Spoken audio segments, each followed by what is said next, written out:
ready when you're ready. Just turn my headphones up a little bit and we can go. Let's get it. North, west, south, east. Hey, call the state your name, you online with the G. North, west, south, east. Where you from? What's on your mind? What you know? What you think? North, west, south. Hey, it's all good on some things. We just agree to disagree. North, west, south, east. Oh yeah, you're in the circle with the chief with true speed. Hey, what's on your mind? Hey, let's talk about it. What's going down in your town? Hey, let's talk about it. Rep your city, state, and side. When we talk about it, truthfully speaking, it's where everybody talking about it. Yeah, we worldwide when they talk about us. Inspiring, changing lives when they talk about us. Special guests, open panel, all type of topics, changing information, free your mind, iron sharpen iron. Yeah, we online with the check-in. You better know we outside with the check-in. Man, we going worldwide with the check-in. Like, share, subscribe when the Chiefs about to check in. Yeah, it's going down. Check in. Sharing knowledge of the mind when we check in. Make sure you like, share, subscribe. You check in, hit the bell, get notified when the Chiefs about to check in. Yeah, this is how it's going down, man. This is the new wave of internet radio, podcasting. Yeah, truthfully speaking, Chief Cali. Yeah, check in. One time for your host checking in. Yeah, the one and only Chief Cali.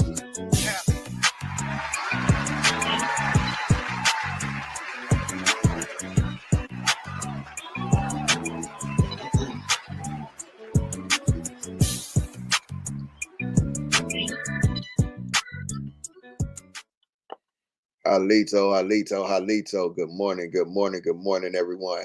I just wanted to come on here. I ran across a video. I ran across a video 2 days ago.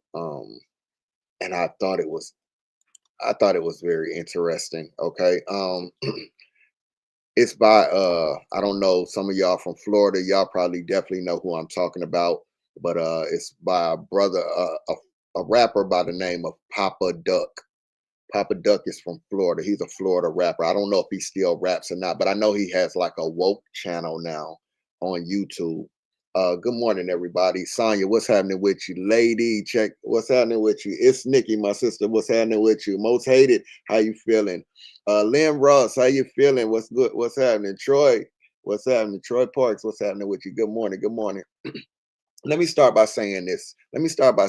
First before I play the video. This video does deal with religion. It deals with the church. I just found it, and let me just say, many of you who don't know, I am a preacher's kid. All my life, been a preacher's kid. My parents are still preaching, preaching God's word today.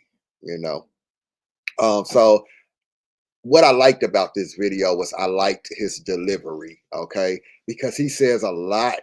He says a lot of the same things that I say when it comes to the church, when it comes to this, these man-made religions that we were given to follow, that are here to really keep us in line and control us, not just us as melanated people, as colored people, control the world, control the world as a whole. He says a lot of things that I say all the time. But I just liked his delivery because I know with the way I speak, sometimes my delivery can come off a little, it can come off a little standoffish. It can come off a little harsh to somebody who's not ready to hear something new, something different from what they've been taught all their life. So I can understand how sometimes my voice and my cadence in the way I talk, in my passion, can possibly discourage somebody from actually listening to the truth. But when I heard his video, Sage, what's happening with you? Pisces, what's happening? When I heard his video, I just liked the way he delivered his message. And that's something I want to work on. Thank you. That's something I want to work on within myself. Do me a favor. One more thing.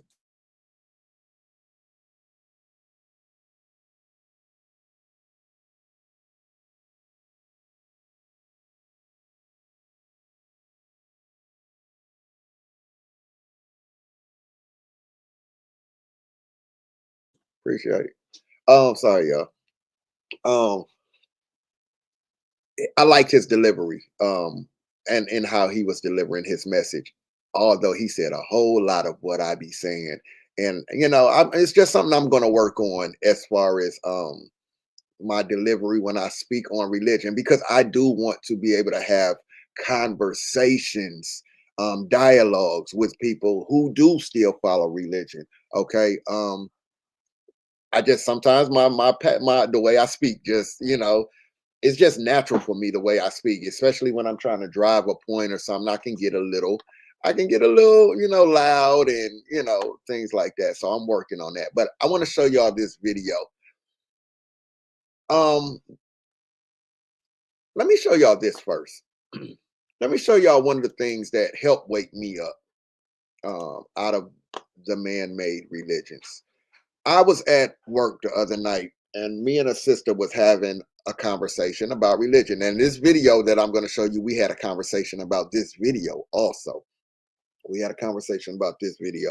But as I was talking to her, and I was talking to one of the guys in the building, and we were talking about religion, and I was asking them, I said, yo, have y'all ever heard of the book, How to Make a Negro Christian? And both of them was like, nah, never heard that book before. And I had to tell them, yo, they sell that book today.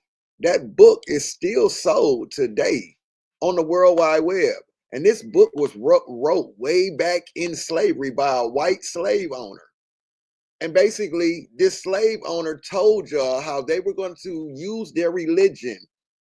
They would call it, what's happening with you? What's happening with you? My Cleveland fam.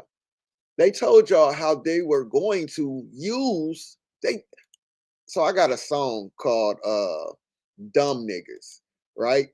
And in the song, I'm saying, I'm not calling you dumb in this song.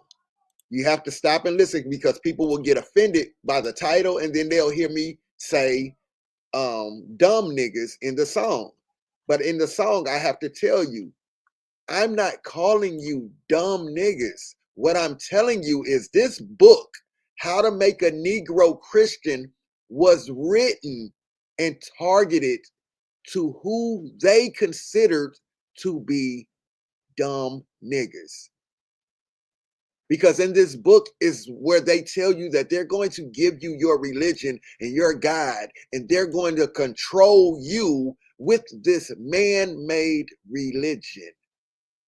This was one of the things that really woke me up out of religion. Like, it's man-made. All religions are man-made.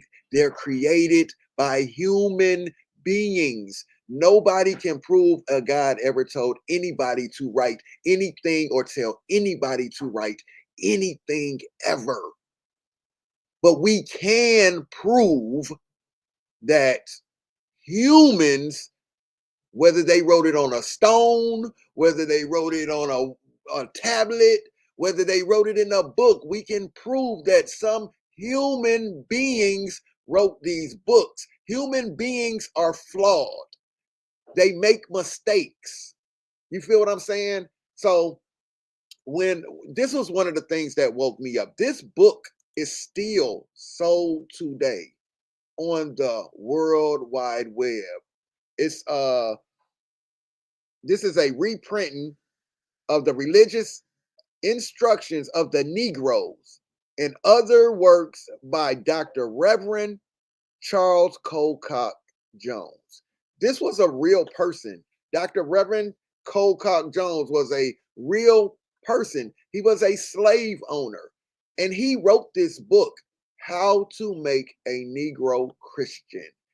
And in the song that I wrote, I'm telling you, they had a plan to put a hell of a scam on the minds of dumb niggas. How to Make a Negro Christian was written with the intentions to target dumb niggas. They ain't won't smoke with no thinking niggas that'll stand and go to war with them. How to Make a Negro Christian was written with the intentions to target who they saw as dumb niggas. So That's why I wrote that song. And all I'm saying is, I'm not calling you a dumb nigga. I'm telling you, they had a plan to put a hell of a scam on the minds of dumb niggas. And I'm not calling you dumb. I'm telling you what they did, how they did it, with intentions to target who they saw as dumb niggas. So what I'm trying to show y'all is, this woke me up. This wasn't the only thing that woke me up, but it helped contribute to waking me up out of religion. How to Make a Negro Christian is still sold today. You can go on Amazon. You can leave this live right now. Go type it in your search engine. I'm on Google right now. I can go on Safari right now and type in How to Make a Negro Christian. And this book is going to come up. And they're going to tell you how much they're selling it for. It's on Amazon. It's on any book club you want to go to. Just imagine that. The book that they told y'all, they got a plan on how to control y'all with your guide. They still sell it on the internet. Now, another question I asked the people that I was working with this day, I asked them, how does this work? How do you pray to the same God as your enemy? Because I can pull up a picture right now of the Ku Klux Klan, who also pray to the same Jesus as you pray to. The same Jesus as you pray to. These are the same people who enslaved us, right? We do a lot of talking about enslavement and slavery. And these are the same people that gave you the Bible to control you. Because inside of that Bible, it tells you, slaves, obey your earthly masters and fear him as you would Christ. Inside of that same Bible that slave master gave you, it also tells you how to beat your slave, how to beat your slave half to death. And as long as the slave does not die within a couple of days, you okay. You all right. You okay. You won't be punished. Now, I asked that question because I asked, like, well, when does this Jesus guy and this God start to work for us? Because while we were in chains getting beat and enslaved and being disrespected by our counterparts, while we were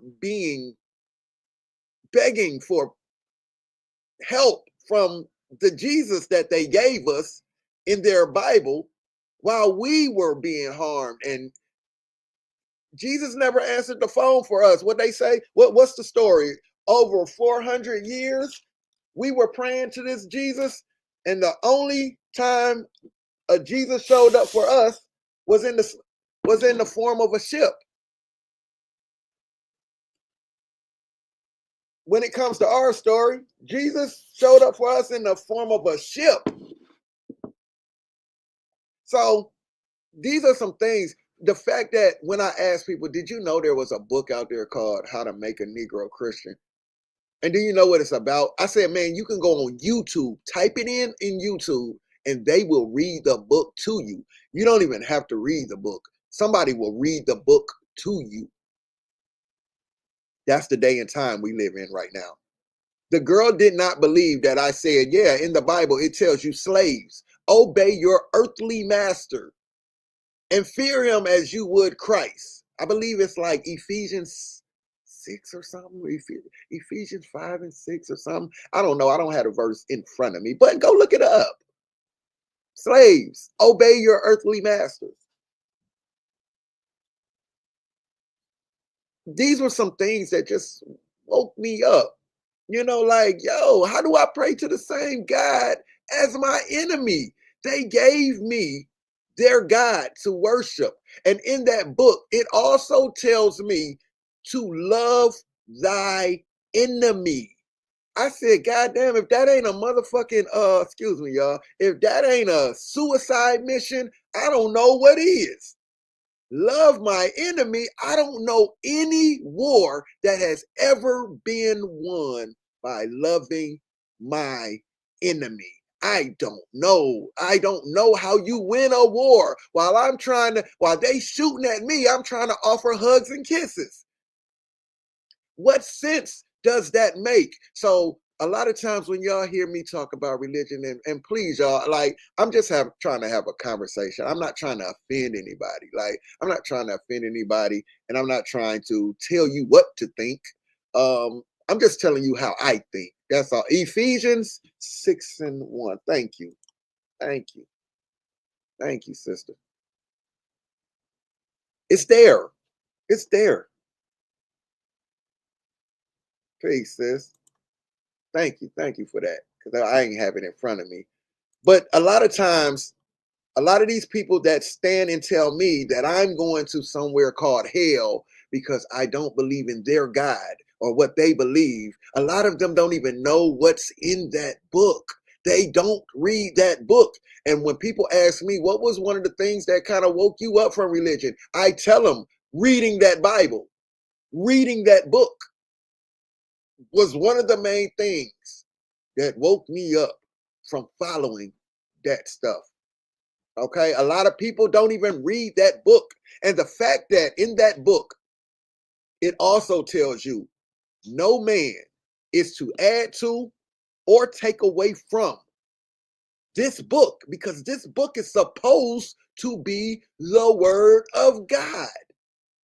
But people do the exact opposite. They do the exact opposite. They add to and they take away from this book for the purposes of control. For the purposes of control. I just want you, before I get started with this video, because he says a lot of what I say though. Like, I want y'all to look at, and I got another song called this. Y'all that asked me for my music, this is going to be in the song called God's Eyes. In the song, I say, I never seen God's eyes. I never seen a devil. I never seen no hell. I never seen a heaven. But I've seen grown-ups lie and harm the children. Welcome to this fairy tale world we call religion. Okay? So in the book, in that song, thank you. In that song, I'm just telling you, and I'll tell you where I got the song from. It's from a guy called Dex. I just remixed his song, because in Dex's song, he says, I've never seen God's eyes or something. Yeah, yeah, I'm gonna drop the music on my birthday, February 21st, on Audio Mac, an app called Audio Mac. So people been asking me about this music. Somebody told me they went and downloaded my mixtape Blasphemy yesterday and was loving it. So Blasphemy is over on Audio Mac. You just download the app, and you'll hear the songs. Anti Everything is on there. And it's a bunch of songs on there. Conscious music that I be playing is on there. Die the Same is on there. It's a lot of stuff. A lot of music that I play for me is on there. What's happening, Miss D? So yeah, listen, man, in that song, I say, in Dax's song, he says he's never seen God's eyes, but he's seen demons and this and that, whatever. Well, I just remixed his song. And from my perspective, when people ask me, do I believe in God or a devil? That's why I made that song. I never seen God's eyes, and I ain't never seen a devil. I ain't never seen no hell, and I ain't never seen a heaven. So when people ask me, do I believe in these things? I tell them I have no reason to believe in these things, because some humans wrote about that. Some humans wrote about a God. Some humans wrote about a devil. Some humans told me about a place called heaven. Some humans wrote a book about a place called hell. nobody has ever come back to tell me that these things exist.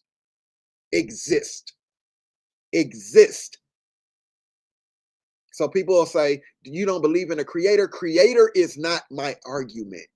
It's not my argument. We're here somehow. We was created somehow. I said, I do not believe in the existence of any God, of any religion. I don't. No God has ever shown his face, spoke out loud, shown anybody anything. So people will say, well, I've had a personal experience. Well, people who don't believe in God have personal experiences too. People who don't believe in spirituality and spirits and none of that, they've had personal experiences too. And they've come out too. You feel what I'm saying? So I'm just giving you my perspective, and in no way am I trying to disrespect you. I've grown a lot. I've matured a lot in my conversations about religion, because when I first really came out, I really used to go hard, and I used to really hate when people try to tell me about their religions and get real cocky with it. And that's what would make me get very disrespectful with their religion and their gods. And if we're looking at the situation with my baby mama's brother, and I told y'all we were having conversations about religion, which NeoX did a great breakdown of, showing y'all just how angry religion, when they can't prove their God, or they can't prove their personal experiences, or they can't prove anything about their God, it can make some people so mad to the point that even the fake guru over there told people that people wish death on him. So this is how angry people can actually get about religion, okay? Because anytime people will wish death on you, listen, man, I can tell you for a while, when I spoke out loud to my family that I didn't believe in, you know, some of y'all watched me stand in my dad's church. Me and my dad went live on Facebook, and y'all saw me stand in that church and say, I can't follow this. I can't do this. And a lot of people was upset with me because they thought I ambushed my dad or something. No, my daddy asked me to come talk to his congregation about why I don't believe in this anymore, because it was supposed to be like a documentary style, actually, with me and my dad sitting in the church, and me and my dad having a conversation as a believer and a non-believer about religion. But he was having a class that night, so he asked me to come to the church while I was in town, and let's just have the conversation in front of the congregation. And that we did on YouTube. So that's when a lot of y'all were introduced to me, for real, for real. But my own family, when my mama said to me, so what are you saying to me? Are you telling me that you don't believe that Jesus is the Son of God? And I said, no, ma, I don't. I don't believe that. Like, I don't believe any of that. I don't believe any of that stuff from that book.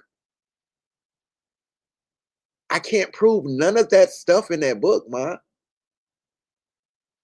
And then for a while, my mama, she shut down on me.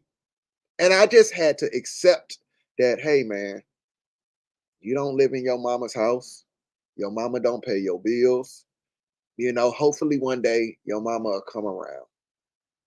Well, my mama done came around.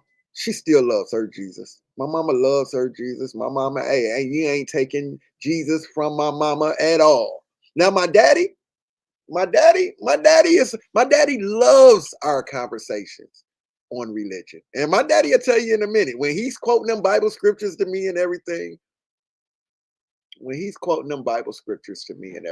he'll tell you quick. Now I know you don't believe this. I know you don't. No, daddy, I don't. But go ahead, daddy. you know.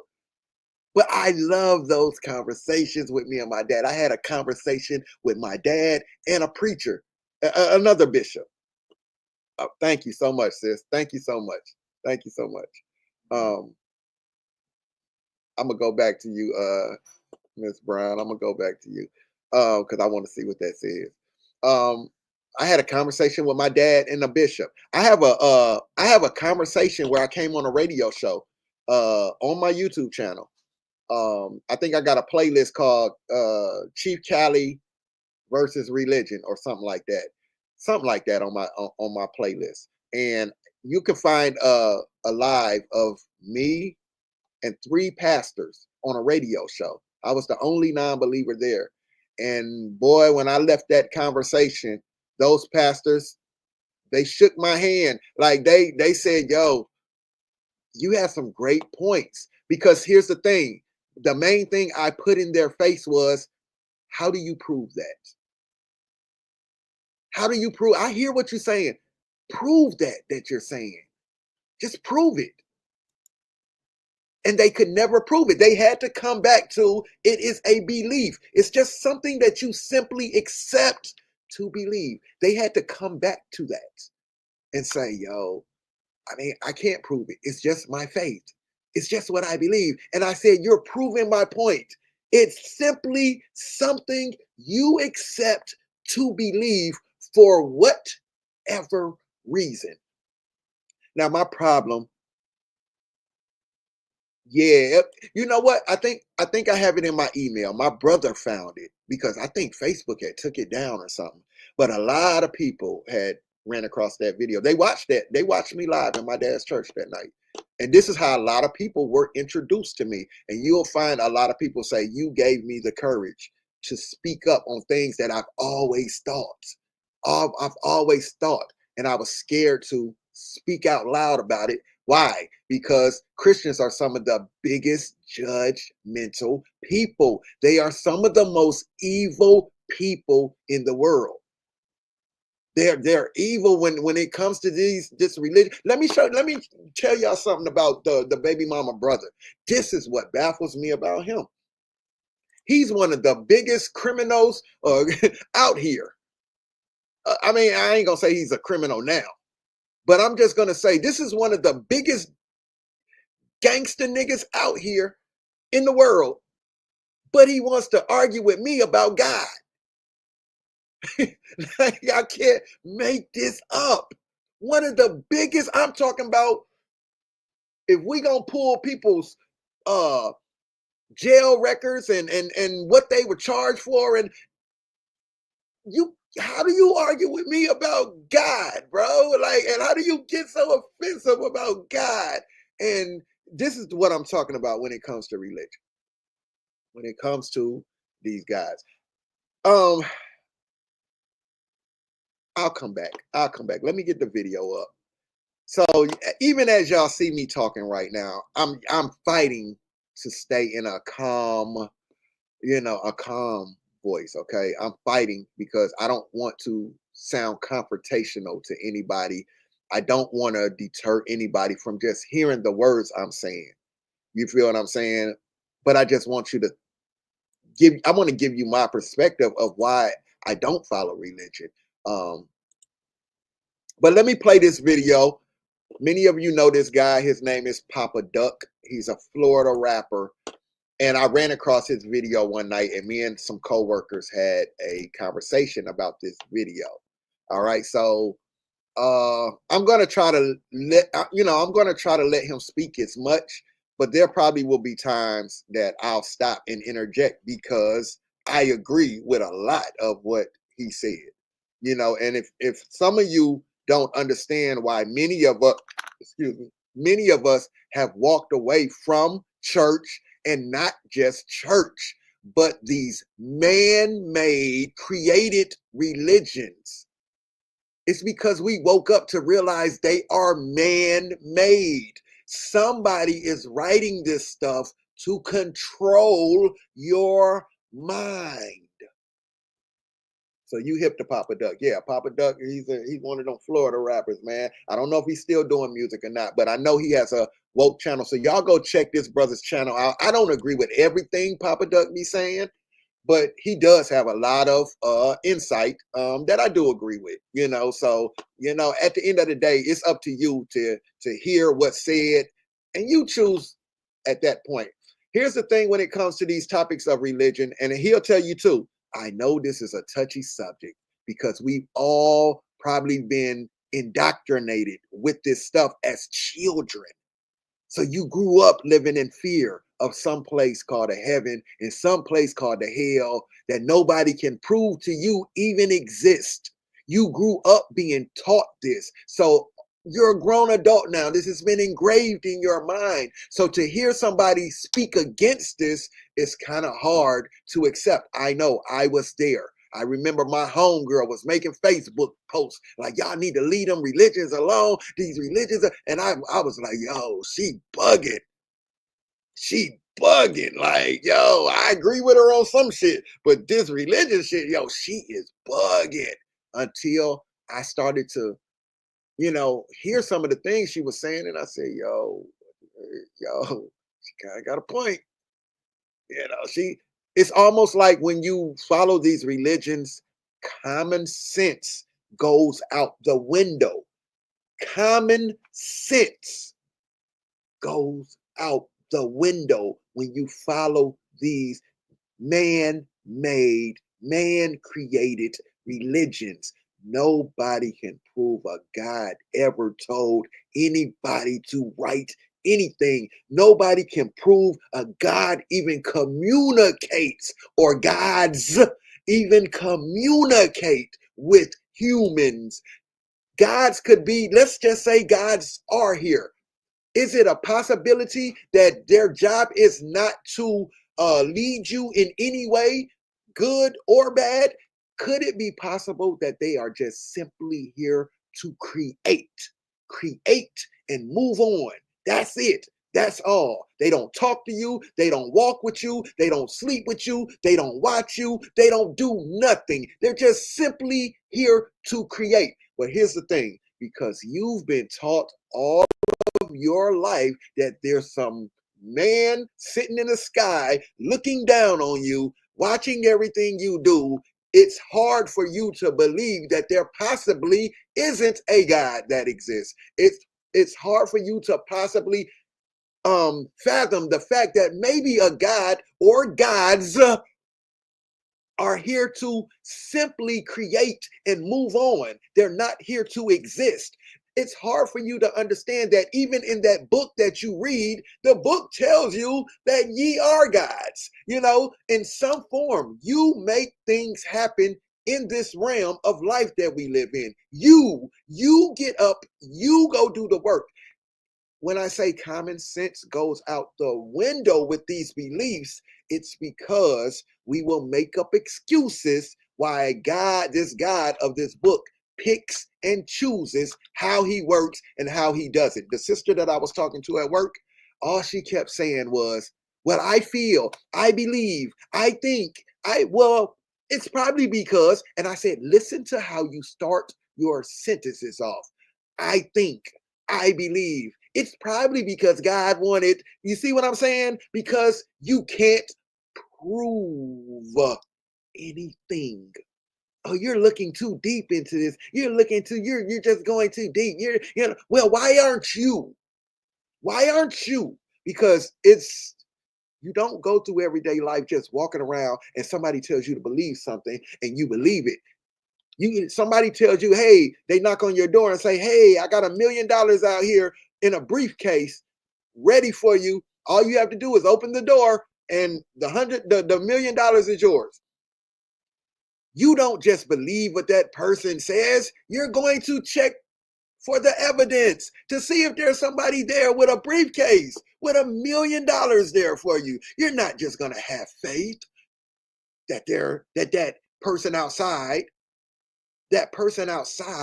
has $1 million for you, and that because you have faith, it's going to magically appear in your bank account.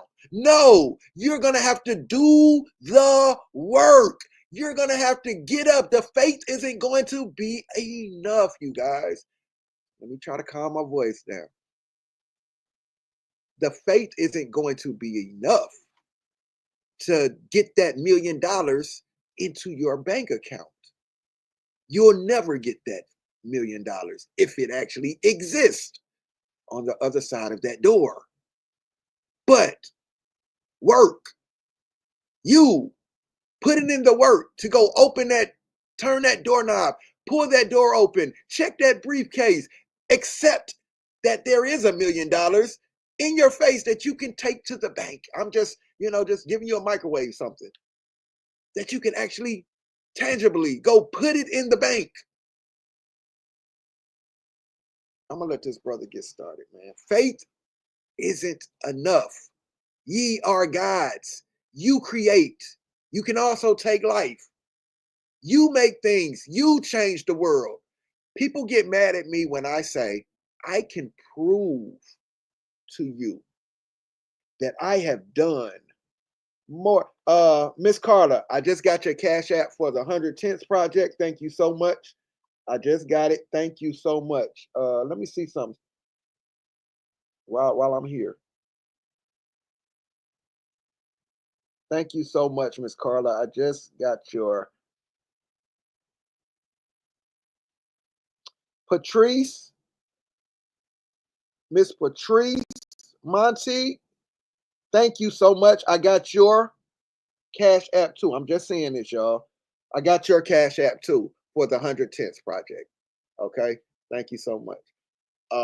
Now I forgot what I was saying. Forgot what I was just saying. But thank you for your contribution to the 110 project. I'm getting ready to send it over to the foundation. Thank you so much. Okay. I forgot the point I was just making, but these are some of the things that woke me up, y'all. And remember, I'm a preacher's child. And my mama and daddy still preach this stuff. Common sense, common sense. That's what I was telling y'all. Y'all hear me make the point where I say to you guys,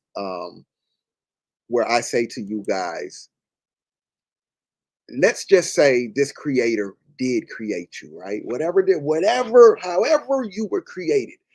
This is what I pay attention to. This creator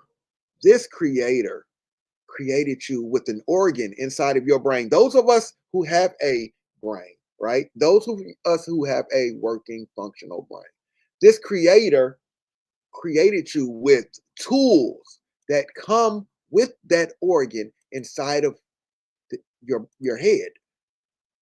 Such things as belief, such things such as critical thinking, tools that you can use, rationalizing, did I say critical thinking? Yeah, there's just different tools that are added to that organ in your head, reasoning, just different tools, okay? It's early in the morning, y'all, forgive me. You have these tools that come with that organ inside of your head. Now, if I was a believer, I would just refuse to believe that this God or gods created me with this organ inside of my head with all of these tools that's connected to this organ for me not to use all of those tools to come to my conclusion that would lead me in a certain direction. I always say, anybody who does not want you to use your brain to think does not have your best interest at heart. They don't. They don't have your best interest at heart, because that means they want to con you. That means they want to do something to you. That means they want to manipulate you. If they just want you to believe what they say and don't want you to go look anything up, they don't want you to go search, they don't want you, to look into anything. They just don't, hey, don't question this. Just believe. They're walking you into a suicide mission. And the people that write these books are walking you into a suicide mission, because if that's how you walk through life every day, just believing things because somebody wrote it down and said, believe it, They're walking you into a slaughterhouse eventually. They're setting you up to be ate by the wolf in sheep's clothing. Speaking of wolf in sheep's clothing, let's start the video. People, we got to do way better than this. And required donations per year. Peterson says she was told the fees help pay off church debt. What church charge you to, help pay off what they're going through? I'm not there for that. And many seem to be agreeing with Peterson, taking to the church's Facebook page to voice their concerns. A church administrator acknowledged the letter came from them. They also told us the pastor was unavailable. We still left several messages and have not heard back. In the meantime, Peterson is searching for a new church. It's like you put me like, oh, if you want. Let me stop that there. Notice they said the pastor is not available. Nah, the pastor don't want to answer these questions. The pastor don't want to answer these questions. And I'll give y'all an example of how I do pastors. When I talk to pastors, when I talk to bishops, they hate to see me coming. And you got some people in here right now, like my sister DeWanda, who just came in. Shout out to my sister DeWanda. Adrian, what's happening with you? Miss Sonia, what's happening? If I know anybody is in here who remembers me putting the challenge out to all of these pastors, I said any pastor, any bishop, any elder, any evangelist, any of y'all, take my challenge. I did this challenge back in 2016 to any pastor of any religion, anybody.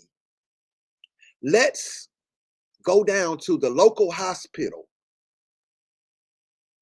Let's pray for the amputees in the hospital. Let's pray for the deformed children in the hospital. Let's pray to God, your God, that you stand in churches and you put your hands on their foreheads and their stomachs and you tell them, by the name of Jesus, you are healed. I put the prayer challenge out to any pastor back in 26. Thank you. Nobody would take my challenge. No pastor, no bishop took my challenge. You want to know why? Because they knew that their God would let them down. They knew that they couldn't walk in that hospital with me as a non-believer and make me a believer by praying to their God that this God would grow the limbs of this amputee or heal the sickness of these children in this hospital, shut down this whole hospital because every child has now been healed. This is why the pastor didn't answer the phone for this lady right here, or the news people that called about them taking this money and the congregation walking out. Because these pastors know it's all a scam. It's all a scam. Religion is a scam. This is why you have 1 million churches in the Black communities, in the melanated communities, because they push hope, false hope on you. They push false hope. They push fear. Fear of what? Fear of not being good enough to make it into some place called a heaven with some guy called a God, and fear that they might end up going to some place they can't prove called hell and run into some imaginary boogeyman dressed in red called a devil. They can't prove none of those places, none of those entities, but this is why they push it in your community. It's false hope, false hope, false hope. You can't prove. People get mad at me when I say, I can prove. Remember, I told you when it comes to religion, I can end a religion conversation by saying, prove that. Prove that. They can't prove anything they say about these religions, about these gods, about anything. And this is why many people are waking up and many people are walking away from the church. Now, here we go. So here goes some people going to say, it's not about the church. It's about a relationship. It's about a relationship. Well, your relationship seems to be one-sided. A relationship usually consists of multiple people, not just one person. But when your relationship seems to be one-sided, you speak to this person or this entity, but this entity never speaks back to you. You know, you can never hear, or nobody can ever hear this entity speak back to you. It's always some whisper in your ear privately type stuff. You praise and you worship this entity. This entity knows everything and has you begging for things he already knows you need or want. This relationship is one-sided. Now, this is another reason why with the pastors, I put that challenge out. Because pastor, y'all love to get in y'all pulpits and y'all love to tell the congregation that this God or these gods are talking to you. Well, you're the perfect person that I would like to talk to then. You feel what I'm saying? Because you have a direct connection with this God that you take up money for every Sunday. Okay? You have a direct connection. You're saying this God is sending you messages and talking to you, and you're talking to it. Well, you're the person I want to do the prayer challenge with. Because if you're telling me you're in contact with this God, then it should be no problem for this God to see that I'm reaching out for answers. And I've come to one of his disciples for answers. And this disciple says he talks to you, God, all the time. And he gets answers to the point that he comes back and he tells people that he's talking to you. Well, God, I need to talk to this person because I want to take this person to the hospital with me and see if we can see your miracle live in 4K, not someone's personal prayers that they come back and give us a review on and a praise. Not that. I want to talk to somebody who's going to show us God's miracle and God's work in broad daylight in front of a group of people. I'll give you an example of what I'm talking about and we'll get back to the video. Somebody asked me on a show, right? On a panel. They said, well, brother, just because you can't see God doesn't mean God don't exist. She says, you believe in air, don't you? You can't see air. Air, but you believe air exists.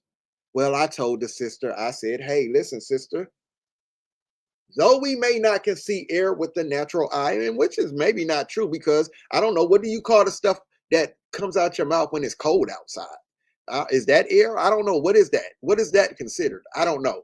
I don't know if that's considered air or not. But this is what I told the lady. I said, and from what I understand, you can see air.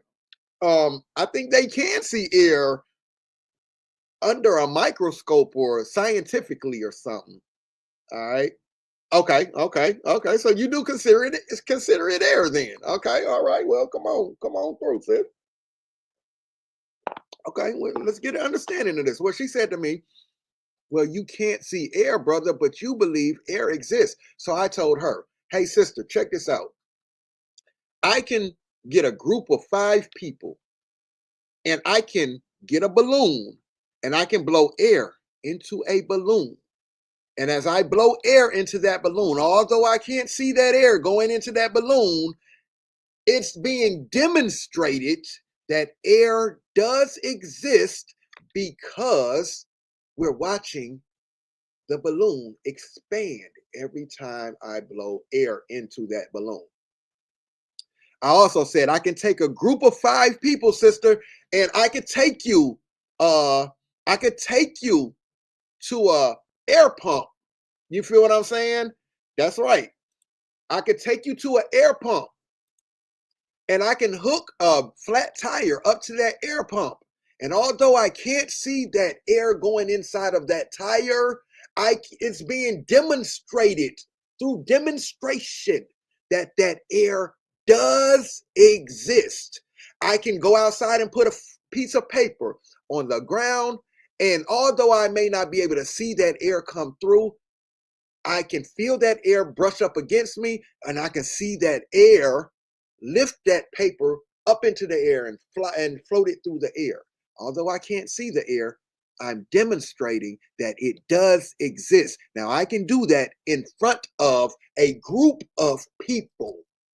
Now, I told the sister, can you do the same thing with your God or with your Jesus? Can you get a group of people and pray to this Jesus and show us all at the same time through demonstration? He doesn't even have to show up. Just through demonstration, all of us at the same time, can you prove to us that this, whatever you just prayed for, was Jesus doing it? This is why the pastors didn't take my prayer challenge, because they knew that their God would let them down. And they don't want to be embarrassed. No pastor wants to be embarrassed when you're out here telling me anything you ask for in God's name, as long as you believe it, it will be done. Well, brother, don't you believe? Ain't you a believer, brother? The pastor told me, I'm not going to pray with you because you don't believe. What does it have to do with me believing? Don't you believe? Don't you have a whole congregation in there? And this is when I start to ask people, well, do you ever pray for the world? Because y'all come back with all these personal testimonies about what this God did for you personally. Do you ever pray for the world? Have you ever prayed to end world hunger? How has that worked out for you?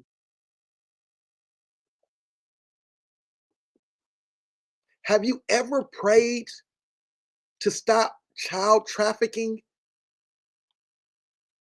I'm sure somebody has. How's that worked out for y'all? Why does God always seem to come to where you're at personally and answer your personal, selfish prayer requests? This is what I told somebody. Okay, y'all, and I'm finna get back to this video. I'm ranting.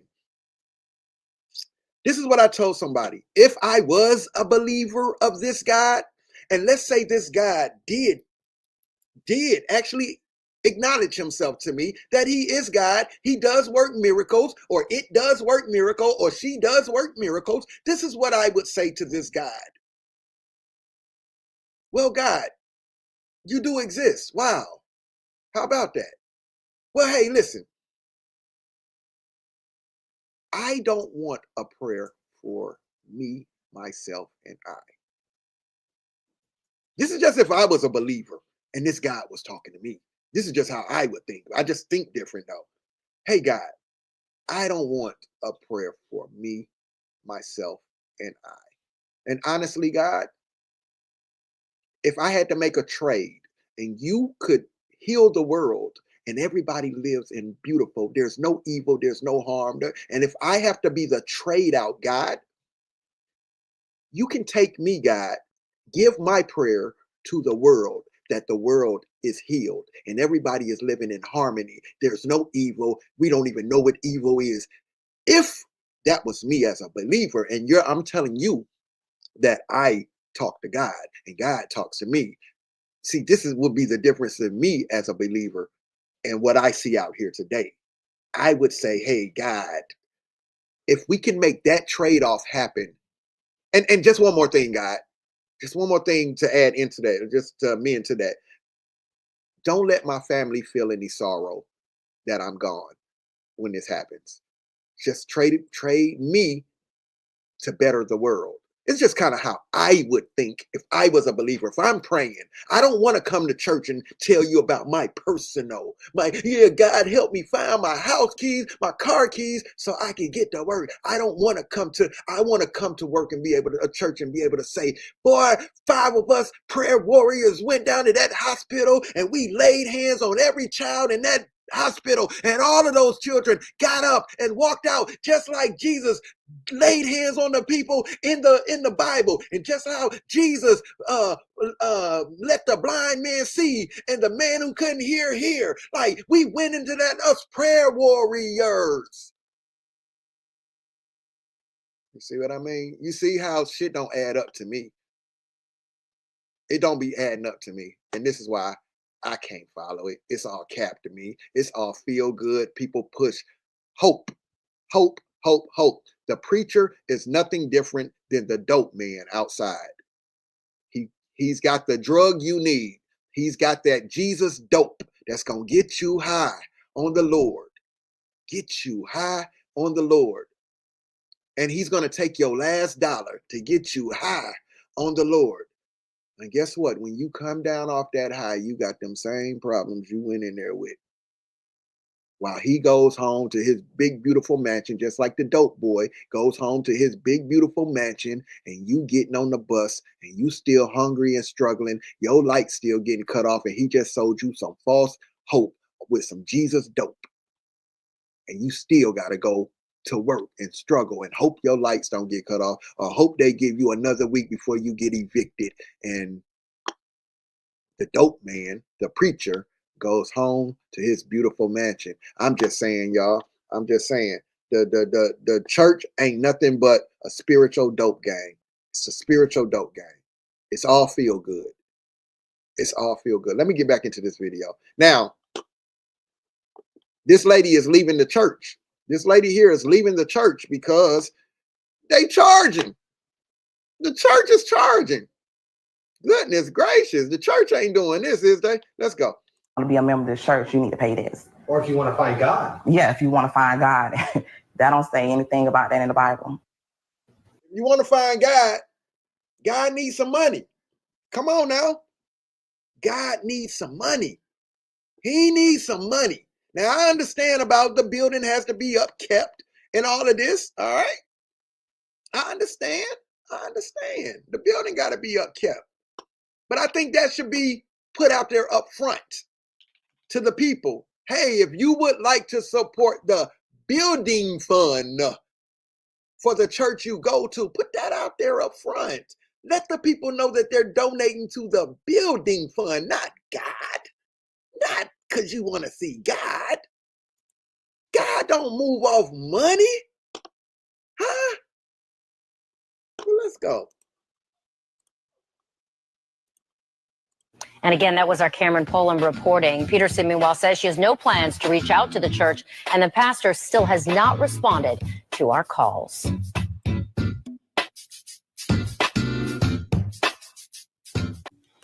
Yo, what's happening, man? It's your boy Papa Duck back with another video. And listen, if you just saw what I just showed you, you already know what we about to get into, okay? Respectfully, though. Listen, I want to say double salute to everybody who went to ubuntuapparel.com and bought anything. That's all y'all help me with.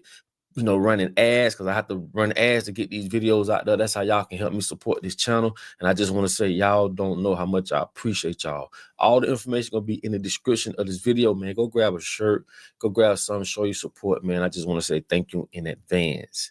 Listen, before we get into this video, remember one thing, right? A robber going to run away, and a con man going to walk away. A robber is going to run away. A con man is going to walk away. God damn. You understand me? And it's crazy that churches will say you have to pay $50, right? And I understand the church need money to, to operate, but we can come up with a better system. You don't have to go to your congregation with people who don't have none, who already relying on hope and wishes and say, hey, give me this or God don't love you. We need to come up with a system. There's already too many churches in one city. They let you know right now, man, something ain't right. We can put all our money together, right? Put it in the church. Let me jump in right here. We got too many churches all in one city. Man, right here in Riverdale, Georgia, I can go up the street. I can go up the street to my local plaza. There's a whole line of storefront churches. And I mean, they're right next to each other, right next to each other, right next to each other, right next to each other. All of these churches in our communities, look like nothing. We're the most loyal people to God. We're the most loyal people to Jesus. And look at our communities. Come on, man. Something has to make sense somewhere. And this is why I'm playing his video, because I like his delivery. I like his delivery. Because you know, I get a little, you know. All of these churches in our community, and our communities look horrible. It's the most crime going on in our communities. What's going on? You go to the white folks community, they don't have but one or two churches in the whole city, in the whole community. And all of them come there once or twice a week, you know, once or twice a month to stay there for 2 hours and go home. And they're thriving. They're thriving. And we're the most loyal people to Jesus. And we're in the worst conditions of our lives. We were the enslaved people getting whooped on while they read us Bible verses. How do you pray to the same Jesus that your enemy prays to? How? How do you pray? They gave you your God. They gave you their God. And you believe it. Like, let me get back to him. His delivery is a lot better than mine. Let me go. I'm not trying to offend nobody. Let's go, Papa Duck. The church, get a business. Go get a business. Let that business pay the church so that it can operate properly. Not go get money from people who already ain't got no money. Like, come on, man. We got to come up with a better. This whole world is not built around, you know, the betterment of poor people any goddamn way. Everything is against poor people. Everything is against black people. And everything is against all people who don't operate with the ones at the top. Now, let's go over this whole thing one more time. Now, I'm going to show y'all this, right? And I want you to look at this and see, is this right? How do you feel about, you know, a church mandating this to its congregation? Look at this.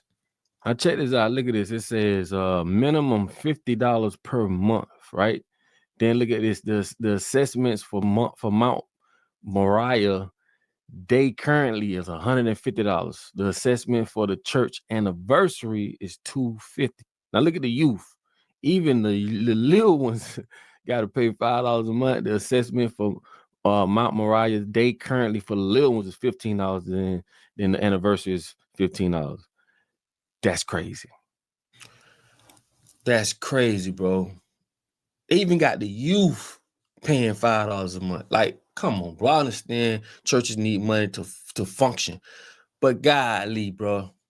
Y'all have gotten millions and nothing has changed, okay?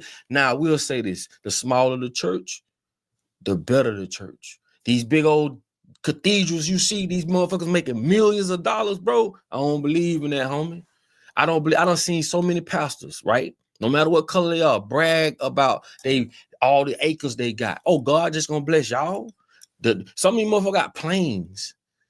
And what they'll teach you is, oh, God, they'll tell you all this slave shit. Turn the other cheek. Love thy enemy. How can I love someone who can't love me back? That's why I say common sense just ain't so common, bro. I'm not one of them ones, dog.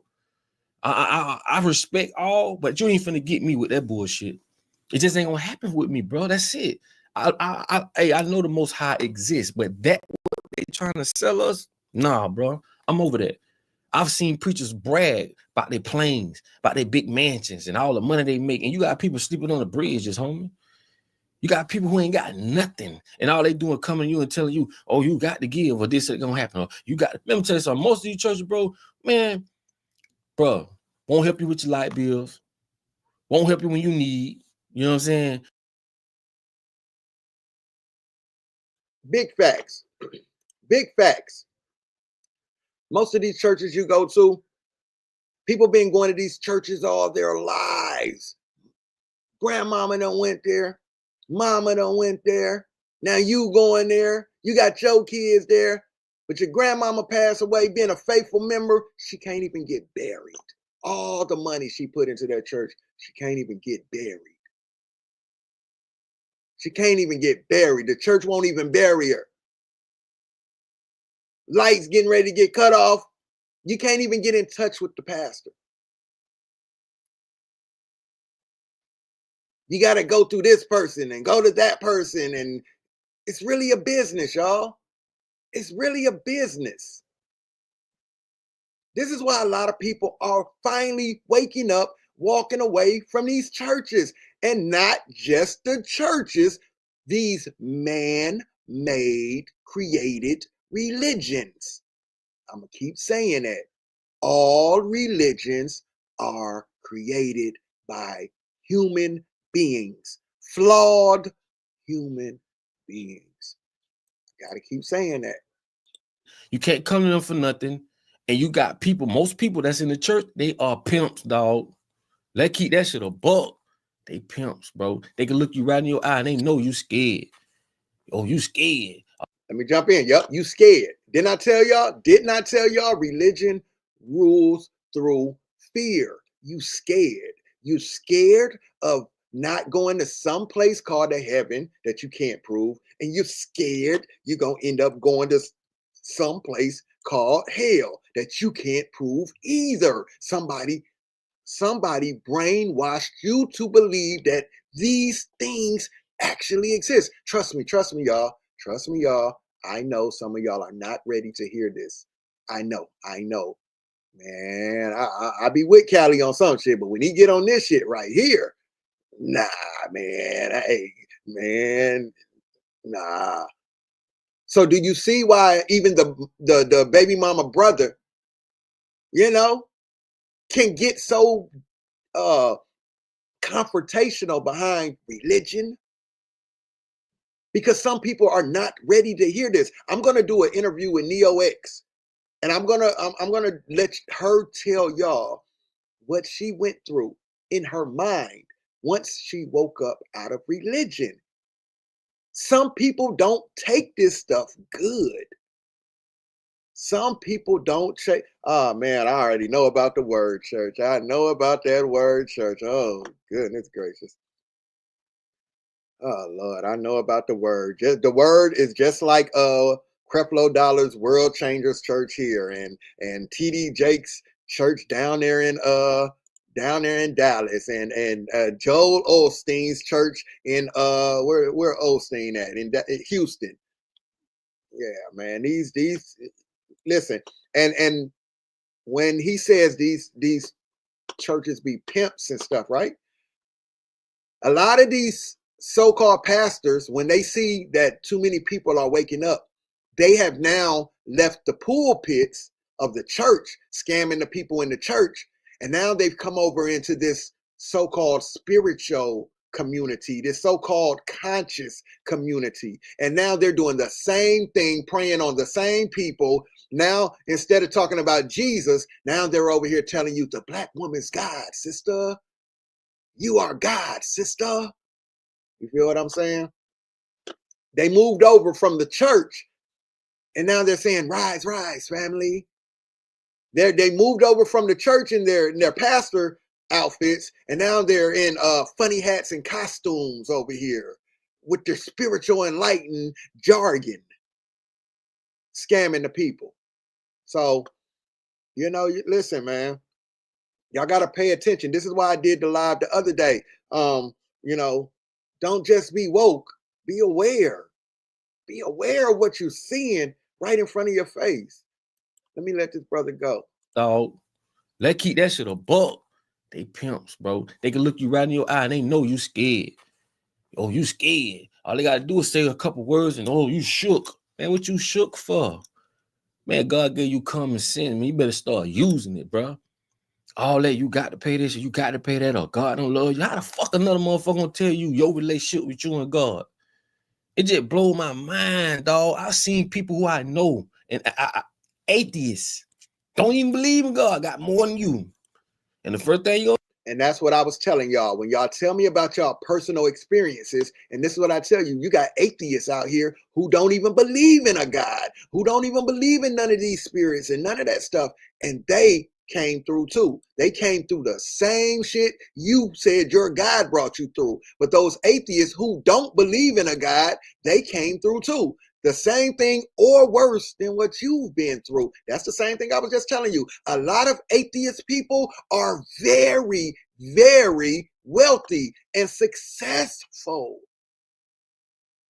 And they don't even believe in a God. Yet you're so loyal to this Jesus guy and these gods that humans created for you to believe in.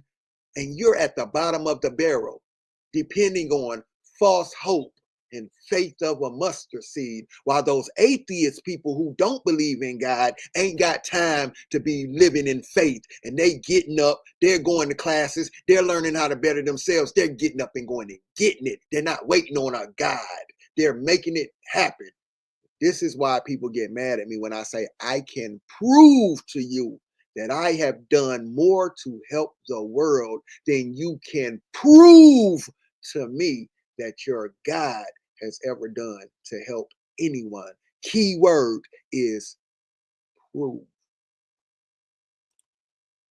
don't even believe in God, got more than you. And the first thing you gonna say, it ain't about this and it ain't about that. And if it ain't all about that, why the fuck they want it? Mm-hmm. If it ain't about the money, if it ain't about having this and having it, why they want it so bad?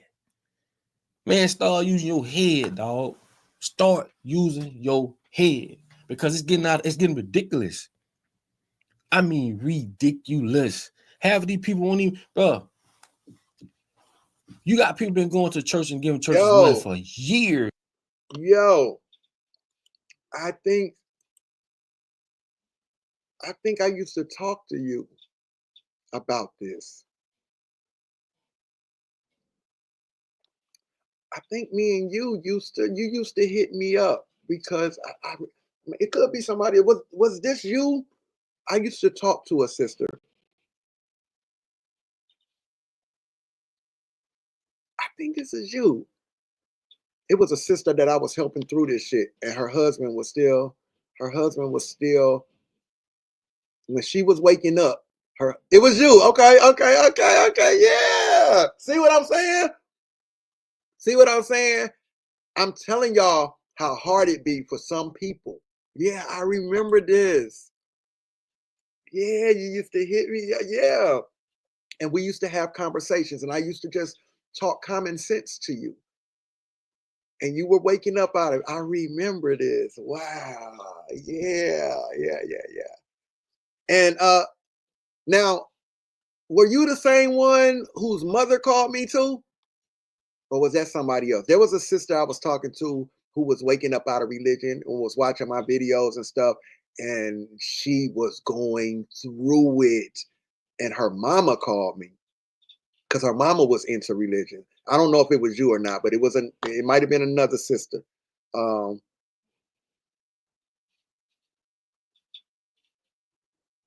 Okay, I'll answer this question. I'll ask you. Okay, that wasn't you. Okay, there was another sister though. There was another sister who I was talking to. Her mom called me.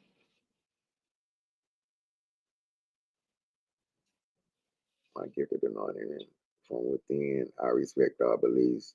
Don't push my and I appreciate you for that. And that's why, sister, I was playing this video because I know my delivery can kind of come off strong. Listen, Platinum Bracelet, and I did get your message, Platinum Bracelet. I'm gonna hit you up when we get off of here. And I thank you so much for reaching out to me. Listen, Platinum Bracelet, my daddy and my mama are bishops. So we have me and my dad have some of the greatest conversations about religion. So I know my delivery can sometimes come off Oh my gosh, Dewanda, you remember that too. See? Not her though. Yeah, not her. I'm gonna get back to the video, y'all. Platinum bracelet, dog. This is why I was kind of playing this video, because I know sometimes the way I speak when it comes to religion, that my delivery can offend people sometimes, because I'm kind of strong with my delivery. So I've been trying. That's why I'm playing the video and I'm trying to work on that. But if you can get past what I'm saying, the way I'm saying it, if it bothers you, let me start your comment, because I'm gonna come back to it. If you can get past the way I'm delivering it and just kind of hear what I'm saying, I'm telling you from my perspective as a non-believer what woke me up out of religion and why I don't follow this stuff. And earlier, I don't know if you was in here, Platinum Bracelet, but I showed a book that's out there called How to Make a Negro Christian. And it was actually a book written by a slave owner, basically telling you that, hey, we're going to control these Negroes by giving them their religion, giving them their God. And this is how we're going to mind control them, with this religion. And in that book, he tells you how he's going to divide our people and how he's going to give you your God and control you with it. And this was written by a real reverend who was a slave owner. They still sell that book to this day. That book is still sold right now. But they had a plan on how to control you with religion or your belief in a God. I believe it was Malcolm X who said, if they control, maybe it wasn't Malcolm, I forgot who it was. If they can control your God, they can control your mind. All right. So with that being said, back to the other lady. I was telling y'all there was another lady. This is why when the baby mama brother was getting so confrontational about religion, because he can't prove none of what he was saying, and it would make him mad. You ever had a child who's delayed, who's kind of mentally delayed or speech delayed?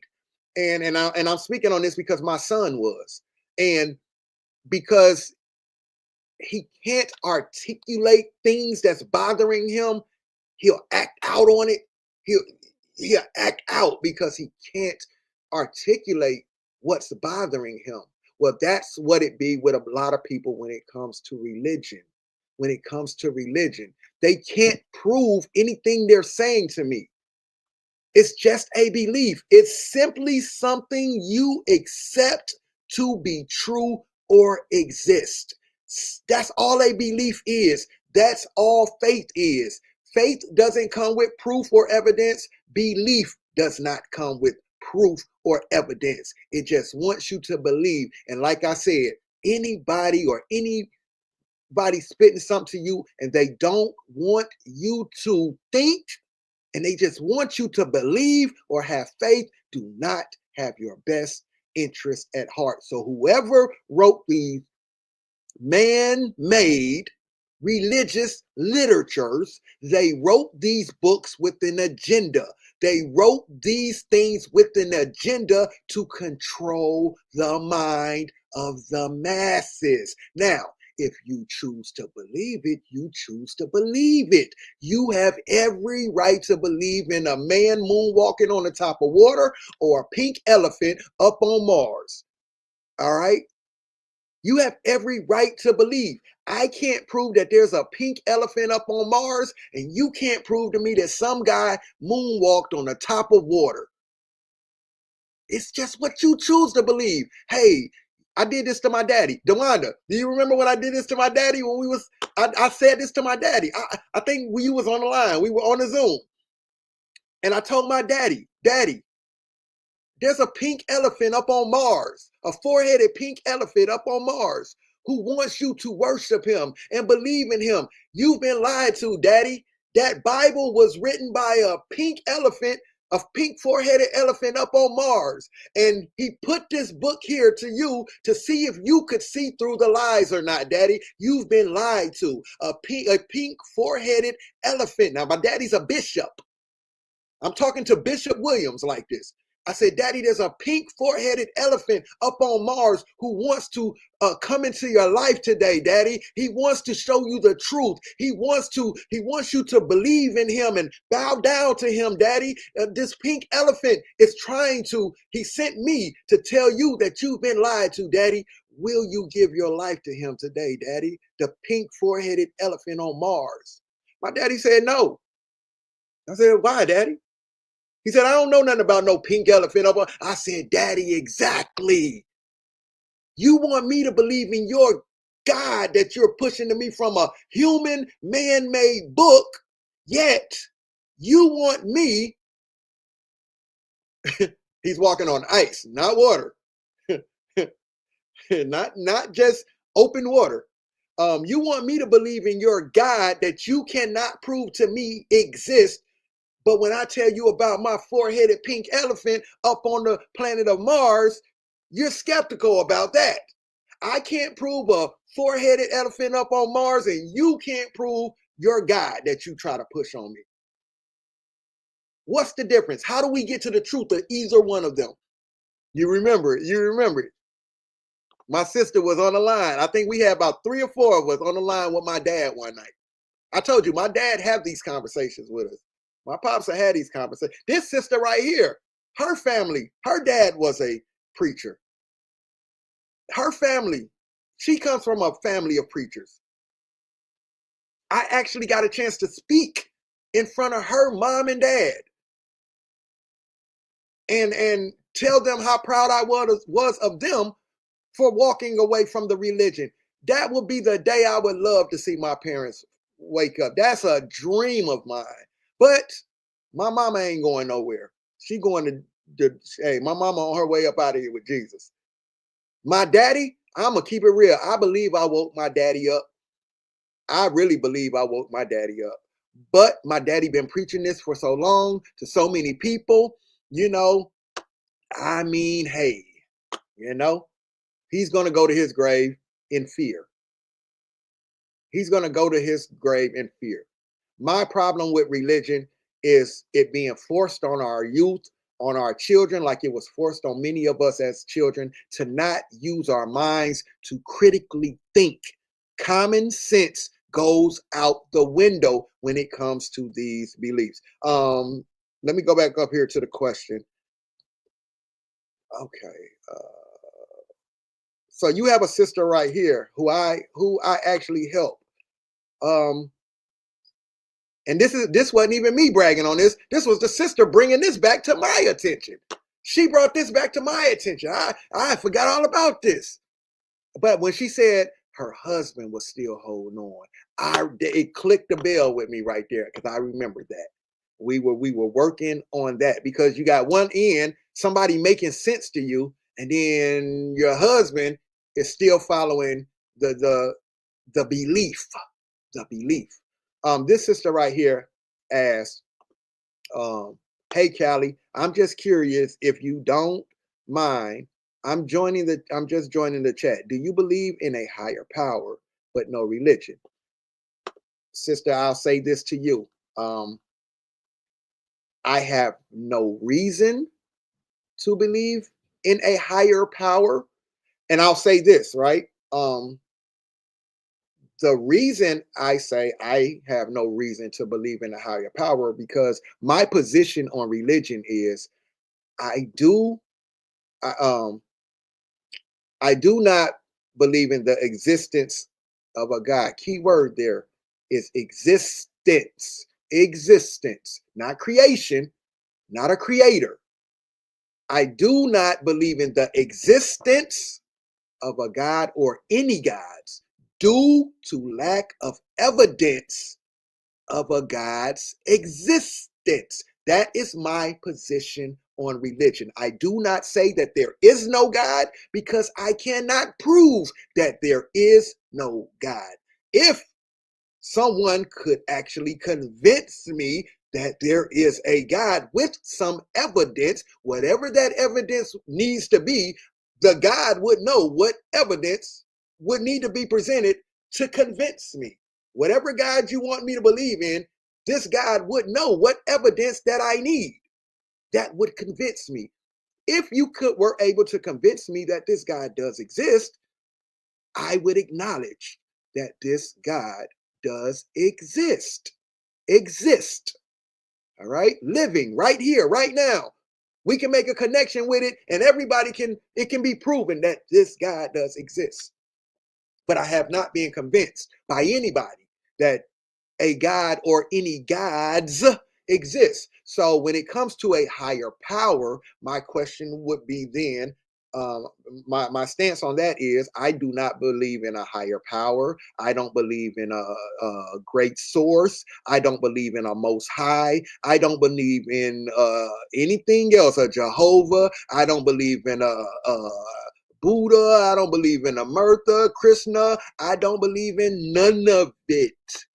I will say this, just because you cannot explain the unexplainable does not automatically equate to a God or a God's existence.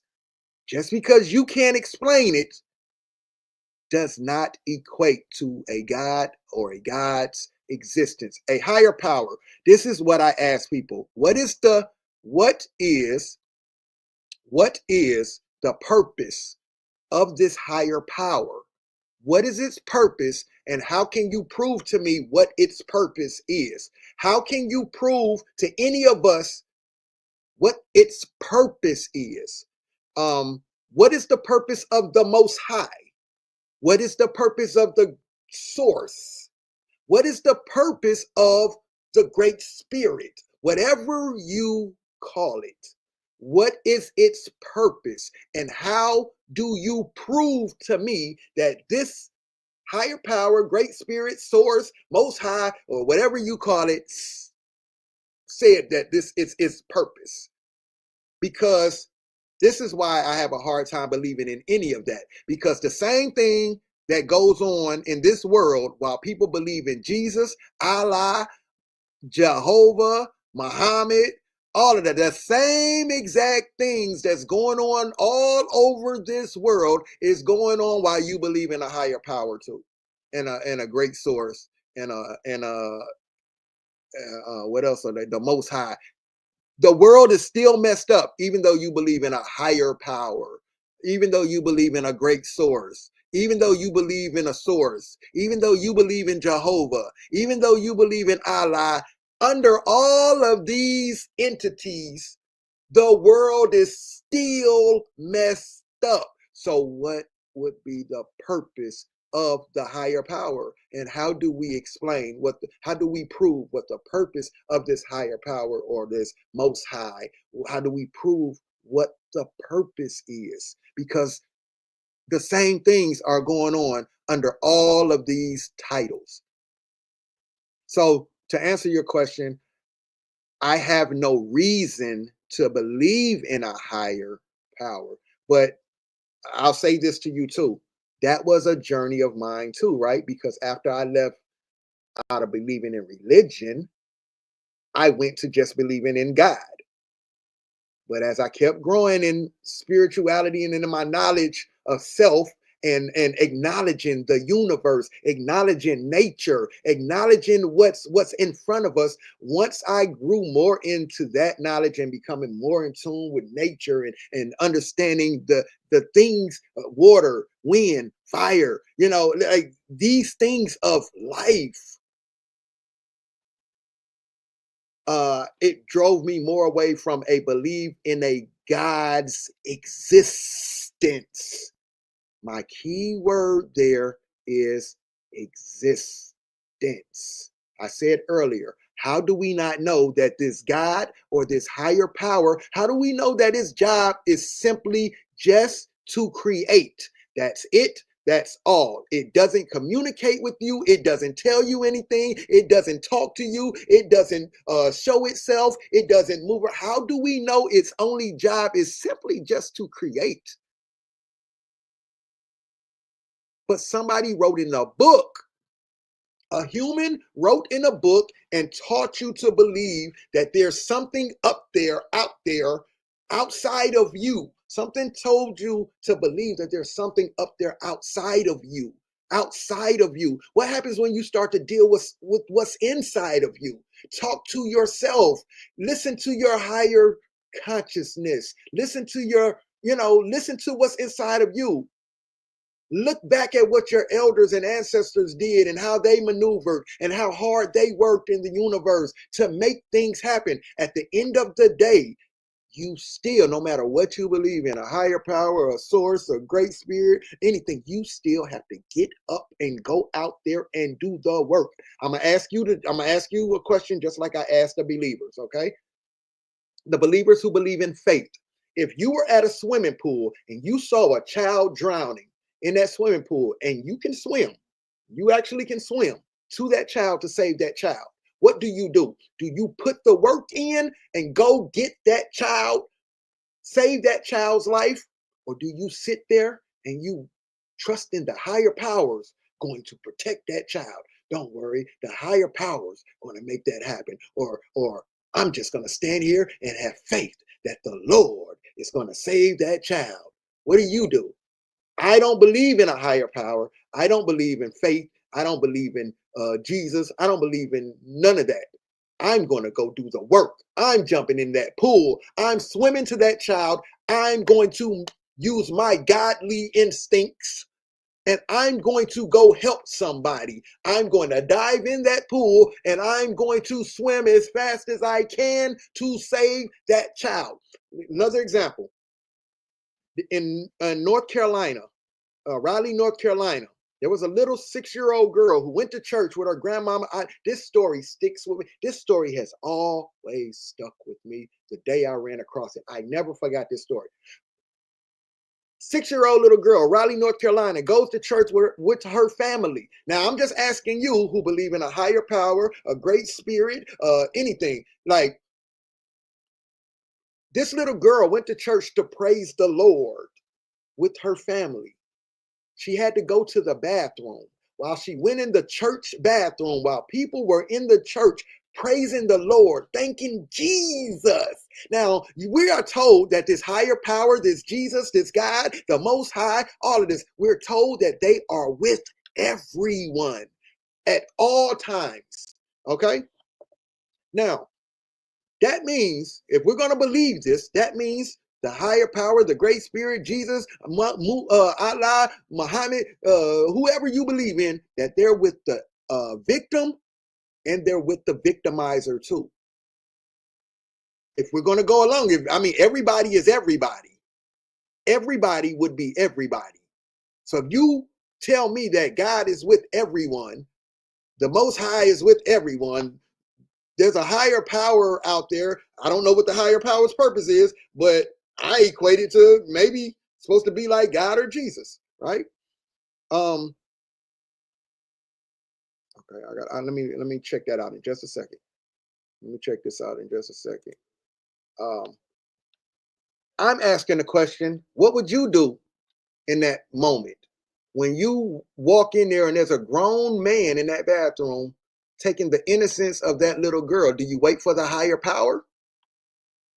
Do you wait for the higher power? Do you have faith that, hey, I'm in the house of Jesus. Jesus is about to correct this. I just never get why Jesus don't correct what goes on in his house, in his so-called house of God. Because the most dirt goes on in these churches behind these doors. Like, I'm just be confused. When do Jesus step in? That's a little girl. So do you wait for the higher power? When does the higher power kick in? When does the Most High step in? On something like that. On something like that. When does the higher power, what is the higher power's purpose? What is the great spirit's purpose? The source. What is their purpose? It's just what I'd be curious about. Now, I'm not saying these things do not exist. What I said is I have no reason, no good reason to believe that they do exist. But people can believe what they want to believe. You have every right to believe what you want to believe, with or without evidence.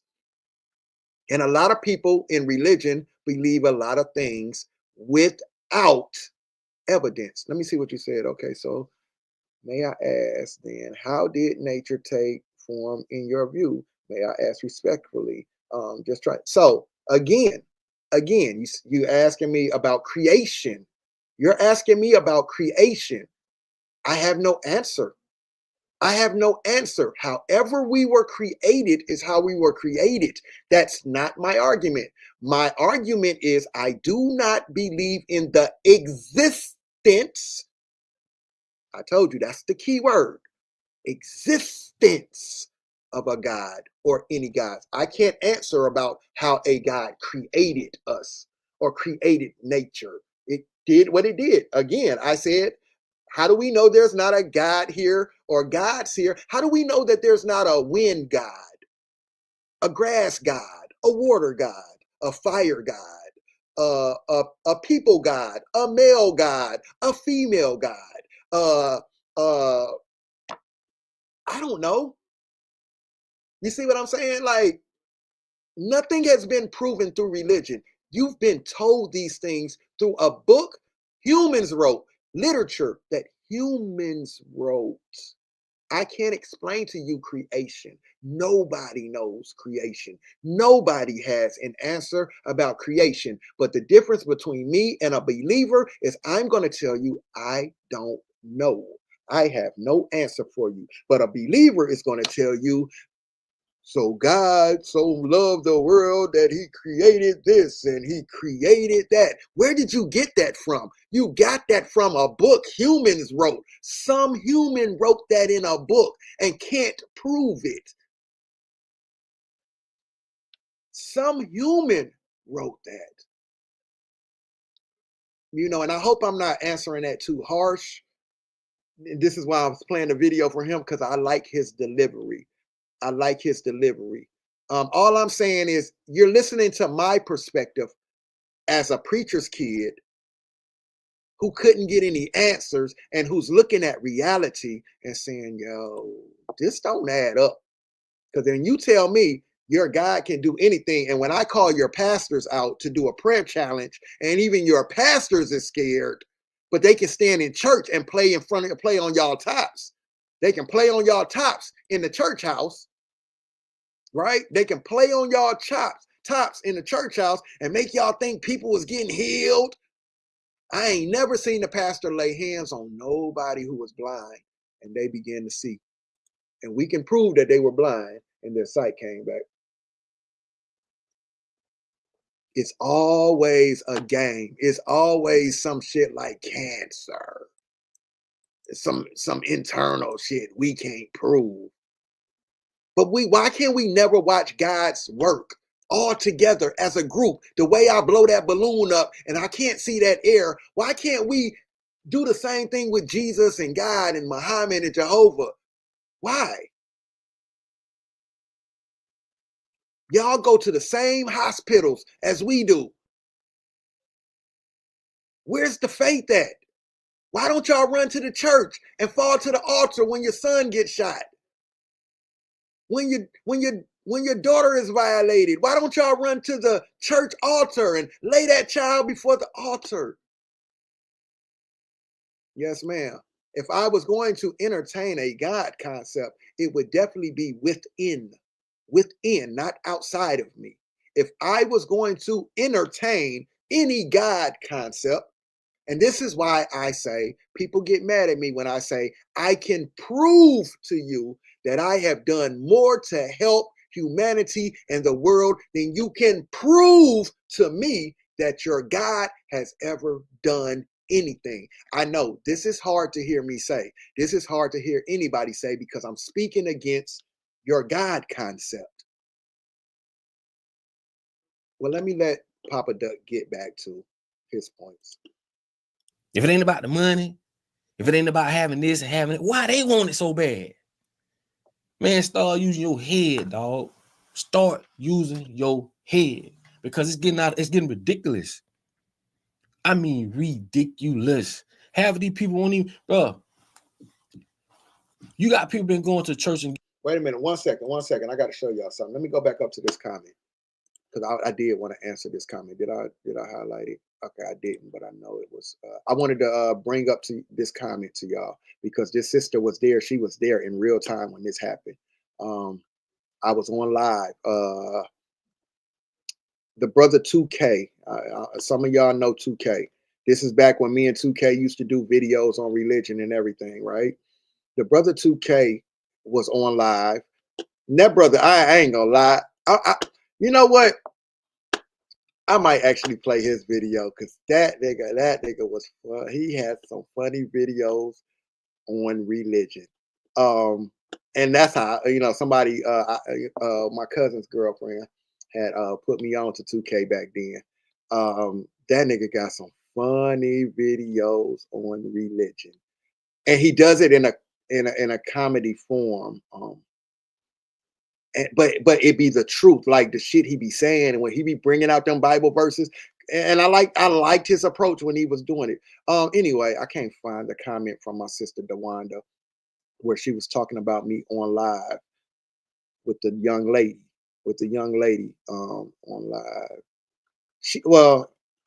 I was on live, and DeWanda was on that live. Maybe some of you were on that live too, where this young lady, we were over on 2K's channel. 2K was doing a video on religion. I was in the comments with one of the ladies, right? And she was, how can you be a preacher's kid and you don't believe in God and this and that, and you don't believe in this? I need to pray for you. You need to let me pray for you. I said, well, sister, why don't you come over on my channel and pray for me? Let's see how let's put the prayer thing to the test. Let's see if it works. Now, mind you, this was some years ago, and I still don't believe in your God or your religions or anything. So how did that prayer go for you, right? Well, this sister, we were on live, and there's people who can witness this. I still have the video on my YouTube channel. Me and this sister she wanted to tell me about the Bible and boo, boo, boo. So I'm throwing Bible verses out to her. I'm like, hey, did you know this was in the Bible? What you think about this verse in the Bible? You believe this? I'm asking her, why do you believe donkeys talk? When was the last time you seen a donkey talk? No, you ain't seen a donkey. Why do you believe this? Why do you believe this ever happened? You feel what I'm saying? When was the last time you seen a snake or a serpent talk? Why do you believe this? What makes you believe this? If you've never seen this in your real life, what makes you think, because some humans wrote this in this book, that this actually ever happened? This book tells you about a nigga moonwalking on the top of water, nigga, on the top of the ocean. What makes you think this ever happened? Who you ever seen walking on you out there on a boat and the nigga just out there strolling, walking past you across the Atlantic Ocean? What makes you think this ever happened? Why do you believe it? When was the last time you seen a talking, burning bush? Why do you believe this? If you've never seen a bush talk, why do you believe this? Some humans wrote this in a book and told you to believe it like it was true, and you believe it, but why? This is what I'm asking this lady on this live. I said, when was the last time you seen magical virgin births? Just girls out here just magically having babies with no interaction, not even a artificial insemination, none of that. Like, how often do you see these things? You don't? Well, why do you believe this ever took place? Niggas out here turning 2 loaves of bread and 5 fish into 5, like feeding a whole bunch of people. Why do you believe this ever happened? Nigga, my sister Sean, what's happening with you? How you feeling? So this is my perspective. This sister was asking me all of these questions off of 2K's live this night.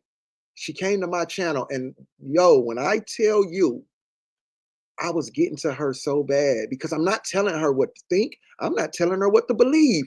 All I'm simply doing is asking her questions that started to joggle her mind, her thoughts. Like, yeah, why do I believe that shit? And everybody in the chat started to see the breakdown in her. she got very quiet on that live. She just got very quiet. I used to do the same thing with this sister right here.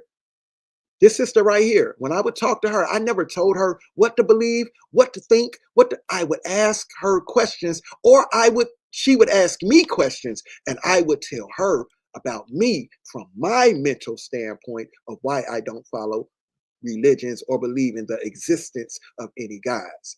Okay. Well, this lady, she got real quiet on the live. So even her aunt tried to jump in, right? Her aunt tried to jump in. And and I was asking her aunt questions too.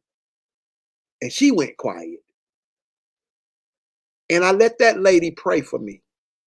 I let that woman, that was the big thing. She wanted to pray for me. So once we got done with all the Bible verse scriptures and woo, woo, woo, I let her pray for me. And that had to be back in 2018, I believe. It's 2025 now. How did her prayers work? How did her prayers work? Because I still don't believe in none of that stuff. How did her prayers work? You know, that lady hit me up. She's down there in 2K City. She hit me up like 2 days later. No, it was 3 days later. I'm going to tell you how I know. She hit me up and she said, man, I want to thank you for that live. She said, man, I've been crying my eyes out for the last 3 days. That's how I know it was 3 days later. She said, I've been crying my eyes out for the last 3 days. My head is banging. She said, me and my auntie cried together because you made so much sense to me. Because she gave me a situation about her child. The reason she believed in God was because her child went to the hospital. Her child had issues. And you remember this, Delonda? Her child went to the hospital. And her child, I forgot the medical situation, but her child came through this situation. But I asked her this. I said, were there human beings at that hospital? I said, were there human beings that brought your child medication to take? I said, how did your child take that medication? Oh, the child took the medication as the human being gave it to her.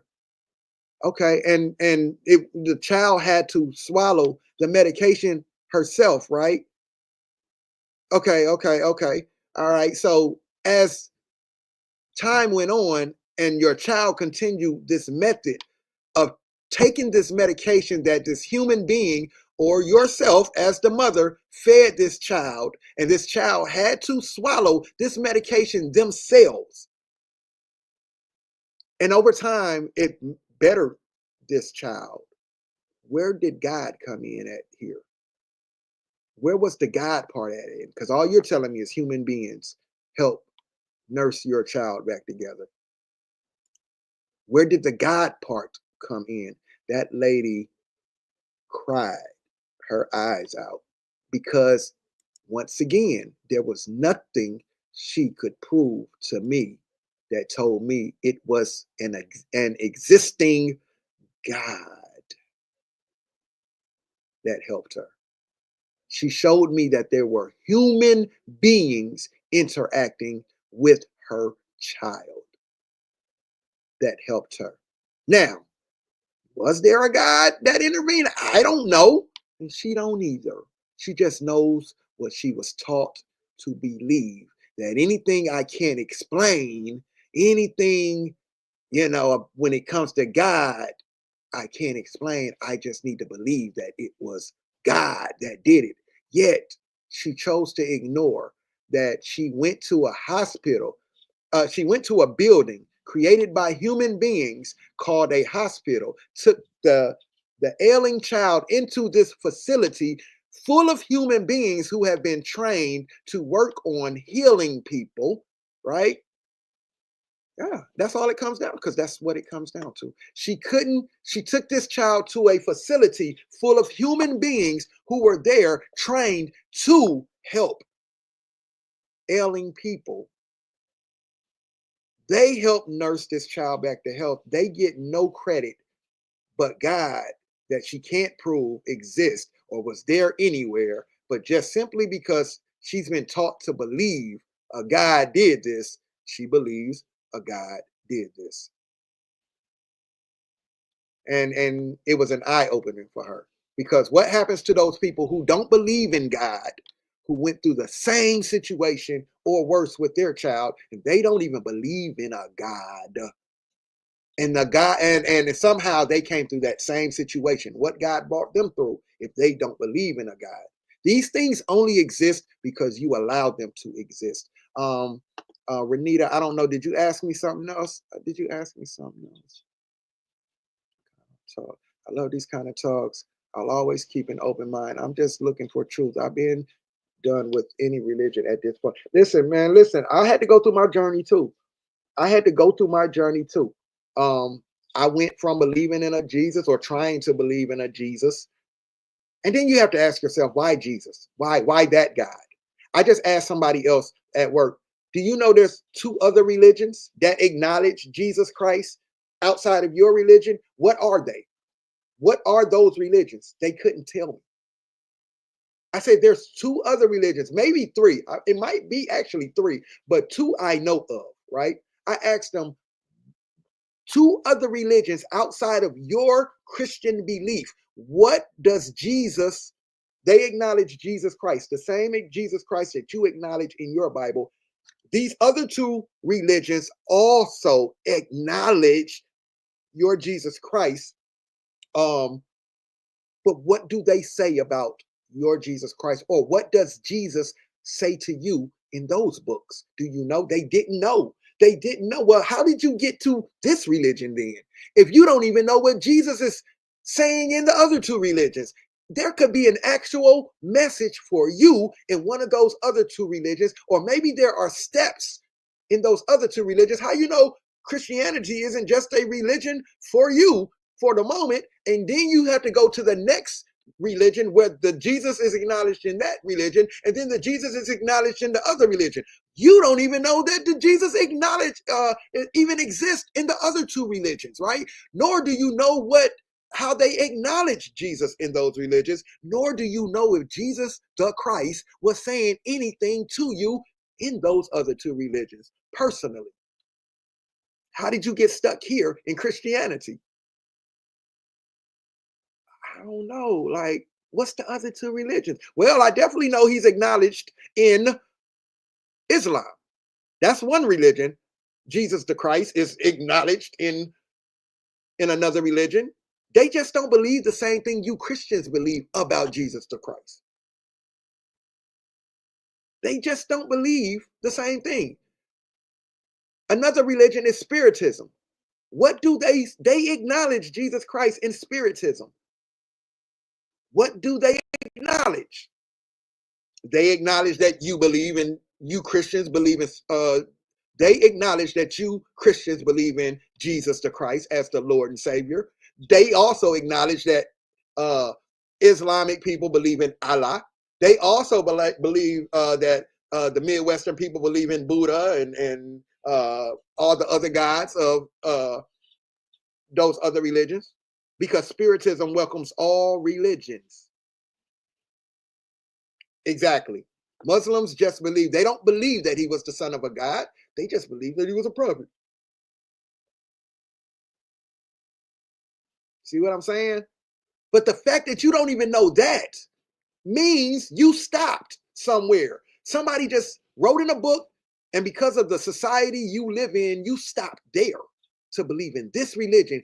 You didn't, and this is the difference between religion and spirituality. Spirituality, religion tells you what to think, tells you what to believe, tells you do this, do that, don't do this, don't do that. Spirituality gives you the option to explore and come to your own conclusions. Spirituality allows you to go within yourself. It doesn't tell you to depend on a higher power, a source. It doesn't tell you to believe in a Jesus, a Allah, a Jehovah, a nothing. Spirituality deals with inside of you. It deals with what you see, nature, the universe, water, fire, wind, things that you can demonstrate exist for you. It doesn't require you to look outside of you for anything. Spirituality does not require you to look outside of you for anything. This is why I am able to be a good person in the universe. And I don't believe in anybody's man-made gods. And I'm still able to attract Christians to me. I'm still able to attract Muslims to me. I'm still able to attack people that will help me with the 110th project, even though we don't believe the same. I'm still, even though I don't believe in my mama's Jesus, I still am a good person enough in the universe that attracted my mama to write me a handheld letter and say to me, you inspire me. The way you help people, the way I'm watching you go out in your community and help people. Now, my mama is a hardcore Jesus believer, and she knows her child does not believe in none of these man-made religions. But I still, it had nothing to do with religion, what my mama saw me doing, what inspired her. She's just inspired by her child to see him, although he doesn't believe in any religion, still out here being a good person in the universe, helping humanity. That has nothing to do with a religion or anybody's God. So I resent when people try to tell me because I don't believe in God or because we don't believe in their God or their Jesus or their Allah, Muhammad, Jehovah, that we're going to some place called the hell when it's many of you who do believe in this stuff and y'all are the biggest devils walking the earth. So let me get back to this, brother. I'm gonna start some of y'all comments because some of y'all are making very good comments, and I want to kind of get through his video so I can get to some of y'all questions. I mean, ridiculous. Half of these people won't even, bro. You got people been going to church and giving churches money for years and they can't get nothing back from it. Put your comments on the bottom of this video if this has happened to you. Like I be trying to tell y'all, we here to learn from each other. Put it on the bottom, put them in the video. What's your experiences with churches, bro? Because nothing till today has worked for people, bro. Nothing. You can pray all you want. You can go to church all you want, bro. If you don't get up, use your common sense, right? And move accordingly, respectfully. You know right from wrong. You don't need no book to tell you right from wrong. See, spirituality is in your essence. Okay? Religion is in a book. This is the same book that they say, love thy master. Why would you want to follow someone who would tell you, I made them as masters and I made you as a slave to follow that master? That should tell you, man wrote this shit for. And that's what I was trying to tell my coworker. Why would I want to follow a book that my oppressor gave to me? They gave me their God. Remember, I told you there's a book out there called How to Make a Negro Christian. They told you this is my song. They had a plan to put a hell of a scam on the minds of dumb niggas. How to Make a Negro Christian was written with the intentions to target dumb niggas. They ain't won't smoke with no thinking niggas that'll stand and go to war with them. How to Make a Negro Christian was written with the intentions to target who they saw as dumb niggas. And in the song, I have to say, before you get in your feelings, go back and listen. I never called you dumb niggas. I just told you what they did, how they did it, with intentions to target who they saw as dumb niggas. I'm not calling you a dumb nigga because you believe this. I'm telling you what their intentions were and the way they felt about you in your mind, that you're a dumb nigga following this shit. You're going to follow this shit. And this is how we're going to control you. I'm not calling you the dumb nigga. I'm telling you, this is why they wrote this book and these type of books. These are man-made books. Man created God, and that's when all the problems started. Let me let this brother get back to talk. Love thy master. Why would you want to follow someone who would tell you, I made them as masters and I made you as a slave to follow that master? That should tell you man wrote this shit for their benefits, nigga. You cannot make me think no other way, bro. Don't be scared, bro. God ain't gonna punish you because he gave you common sense and you using it. Bam. Bam. That's what I was telling y'all. That's what I was trying to, let me lower my voice. That's what I was trying to tell y'all. If this God created you with a brain that comes with a bunch of tools like belief, common sense, rationality, critical thinking, I think this God would expect you to use all of these tools to figure things out, not just believe. Hey man, if you are at war and someone they take your weapon away from you, they take your they're shooting bullets at you, and they remove your weapon from you and put a book in your hand. And while reading this book, you're at war now. Tell me any war that's ever been won by you loving your enemy. Tell me any war that you have ever, Jesus Christ, what's happening with you, brother? Tell me any war you have won seeing anybody with their head down, bowed, on the ground, on their knees. How do you fight a war? On your knees with your head bowed, holding a book.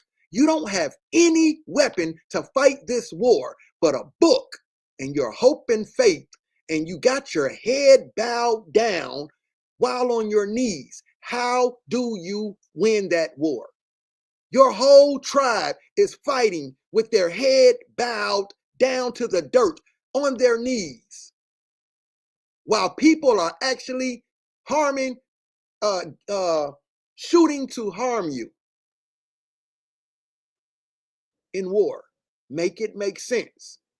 Then when they get close to you, while they got a gun to you, because they done removed your gun and gave you a book, you think your Bible verses is going to outweigh them bullets that's flying? You think you quoting Bible verses? You think your faith is going to stop them bullets from flying to hit you? Use your common sense. These people that wrote these books do not have your best interest at heart. They wrote these books to control your mind. This is me from my perspective, you guys. Believe what you want. I'm just telling you, these are the things that woke me up from religion. And this is why you're starting to see a lot of people walk away from the church, and not just the church, but these man-made religions also. Don't make sense. So you mean tell me God say I supposed to? You hear how he says it don't make sense? Well, remember when I told y'all in my song, I said it doesn't have to make sense in religion, just as long as you believe. As long as you believe. So it doesn't, and when you deal with religion, they can say the craziest thing. A burning bush was talking. It don't gotta make sense. Just believe it. Donkeys was talking out during this time.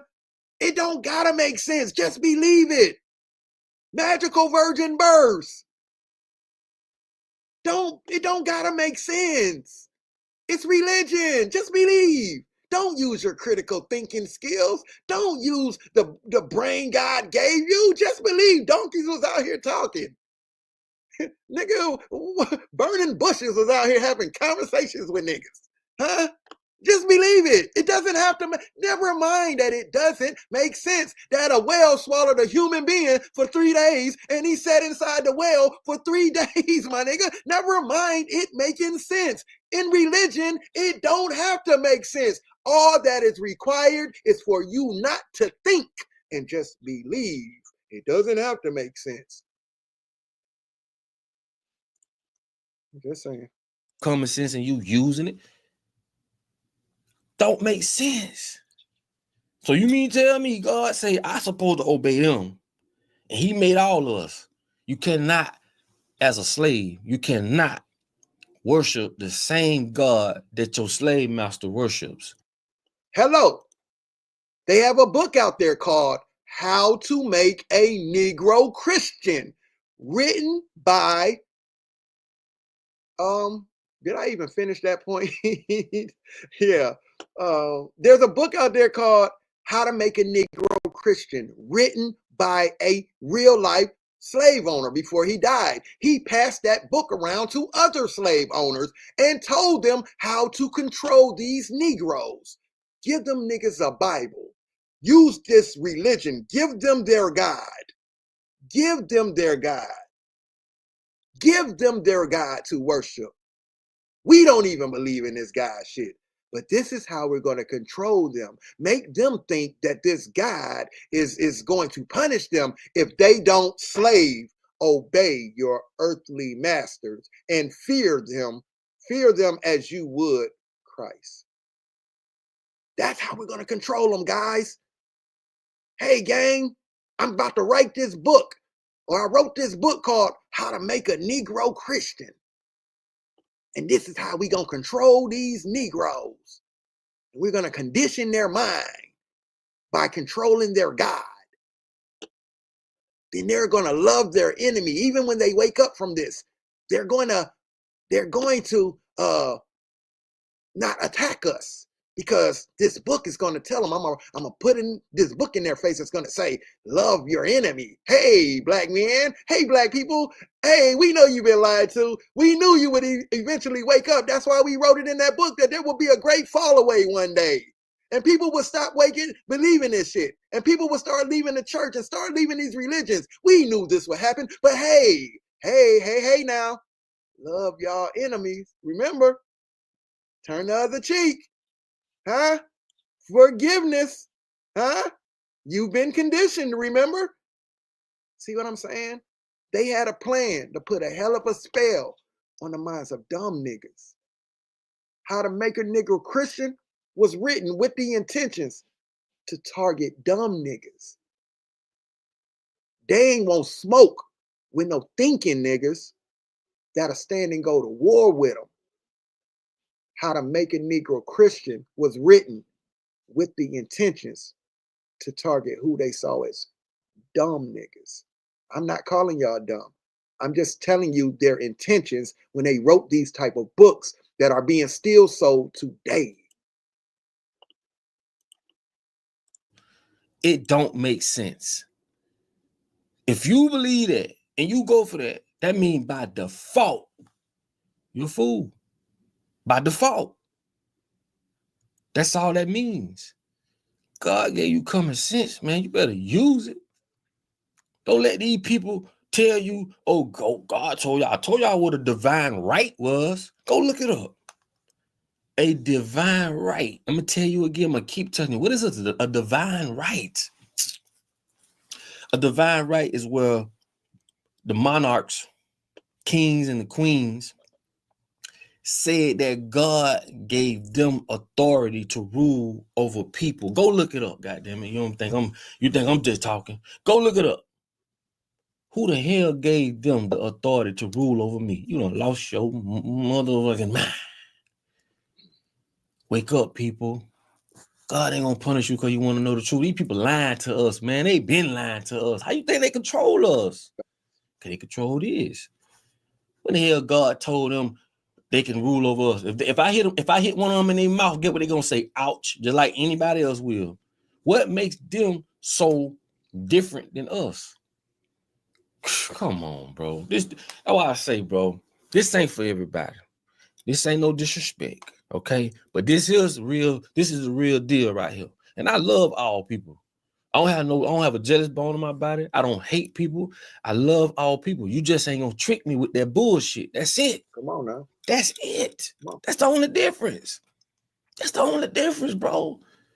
And I'm trying to tell you, man, these people say God told them that they was worthy to rule over us. What make them more worthy than us? You tell me.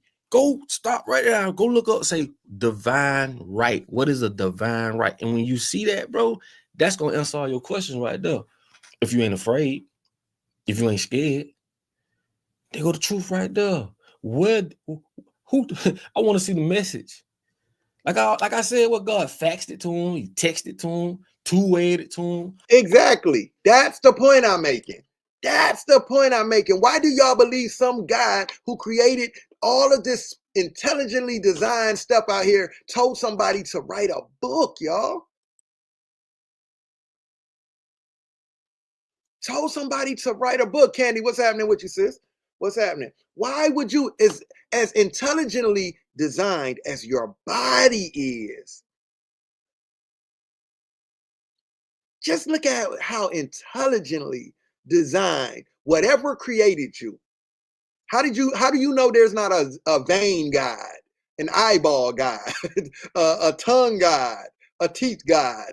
Like, y'all were taught to believe that there's this one God that sits somewhere and he's looking down. Like, you were taught these things, but you have no proof of none of that. But why do you believe it though? Because a human wrote it in a book and told you to believe it. I agree with him. How did this message get here? Like, did he fax it to him? Did he two-way it to him? How do we prove how God communicated with anybody? How did we prove this? How? Why do you believe it? Like, why? And now you've been so indoctrinated with this shit in your life, you're scared not to believe it. Their plan worked on you. Fear. Their plan worked like a charm to put you in fear.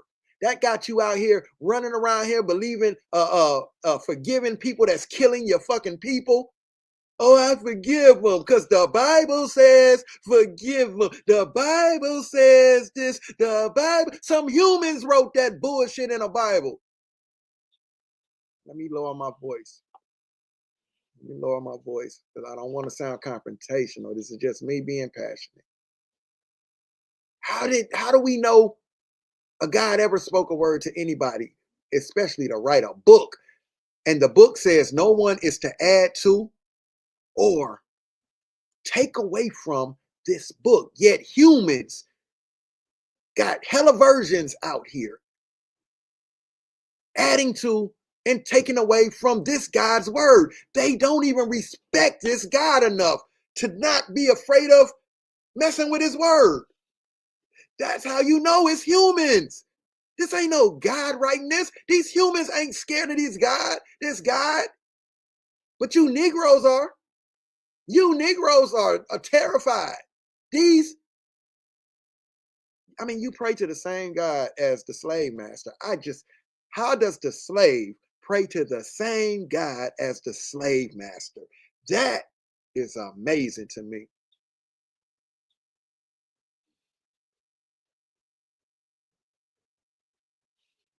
The slave is praying. They gave you their God to worship. That's a suicide mission. Love thy enemy. In any other form of life, that is a suicide mission. I don't know how to say that anymore. That's all your questions right there. If you ain't afraid, if you ain't scared, they go the truth right there. Who I want to see the message. Like I said, what God faxed it to him, he texted it to him, two-wayed it to him, called and said, hey man, y'all more worthy than these other folk, man. I need y'all to handle that. Man, shit don't make no sense, bro. None. And if you do your research on King James, bro, and I know I'm gonna get a little bit off top, but I'm just trying to explain to you the root of all this BS, bro. Where this money going? This money ain't going to God, bro. God don't need no damn money. They need money. How could God need money and he created money and he created all? It's a belief. I told y'all what the word belief mean. A belief means accept. You have to accept. I told y'all, belief. It's just simply an acceptance. Doesn't mean it's true. Doesn't mean it's a fact. Doesn't mean it's evidence. A belief is simply something you allow yourself to accept to be true or exist. Does not make it a fact. That's why I said, hey, Daddy, there's a four-headed elephant up on Mars, a pink four-headed elephant up on Mars. He says he wrote that book to confuse you, to see if you will be able to use the brain he put inside of you to figure out that this book is a lie. He wants you to come in. He wants to come into your life today. Do you accept him, Daddy? He wants to be your Lord and Savior. And my daddy didn't want to accept the four-headed pink elephant up on Mars because that's not what he was taught to believe in. In the same way, my daddy can't prove that there's a four-headed elephant up on Mars. I can't prove that your God exists. Yet you want to make me believe in your God, and I can't prove nothing about your God, Daddy.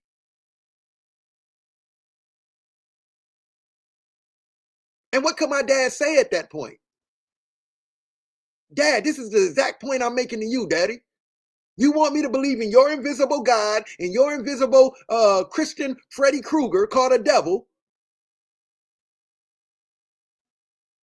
It's bad, Daddy. You can't prove to me the God exists. And the worst part is you can't even prove to me the devil exists. Okay, I give you God is a spirit. Nobody's ever seen God. Okay, well, what about the devil? What he look like? You can't tell me what he look like either. Well, what is he? Is everything in this book invisible? Everybody in this book, we can't prove none of the people of this book ever existed, ever. So what can we prove about this book, Daddy? Who can we prove? When you go over there to Jerusalem and they give you the little tour of Jesus' tomb and all that, when you listen to the news reports and they're talking about this path to the tomb, they tell you it is believed. It is believed that this was the path to the tomb of Jesus. It is believed this was the crown that Jesus wore on his head. It is believed that this was the tomb Jesus was buried in and walked away from. It was said. It's been said. It is believed. That's what they say when they're giving you the tour. Look at the news reports. This is how they report it to you. They never say it is a fact. This is the tomb Jesus was buried in. This is concrete evidence. They're always going to use the keywords. Believed. It was said. There's nothing about religion that you can actually prove with evidence. Your personal experience does not equate to the existence of a God or any gods. That's just like you having a dream about a three-legged giraffe with a human head, and it was so real to you that you come out here. That was your personal experience. That was your dream, that you believed that there was a three-legged giraffe with a human head on top of it, and it terrified you so much to believe that there's a such thing as a human head three-legged giraffe out here. And because it was so real to you, your personal experience that you can't prove to nobody else, it was so real to you, you want to push everybody else to believe in for a human head three-legged giraffe. And I ain't never seen no three-legged human-headed giraffe. But you want me, and you want to come preach it to us and, live in fear of this three-legged human-headed giraffe. Because that was your personal experience.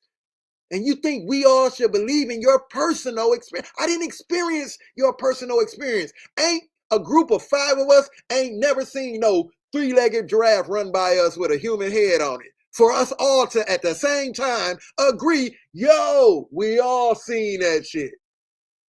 It's always your personal experience that nobody can prove ever happened. We don't know if you was high on drugs in your personal experience. We don't know if you was hallucinating in your personal experience. We don't know what happened in your personal experience. But that was your personal experience that made you believe that a God exists. This is just something I ask people. there are people who actually get a check every month because they say they hear voices in their heads. And voices tell them to do things, or voices talk to them and they talk back to the voices. Well, you believers do the same thing. Y'all talk to voices. Y'all say, God talks to me. These voices talk to me. And y'all just call it God.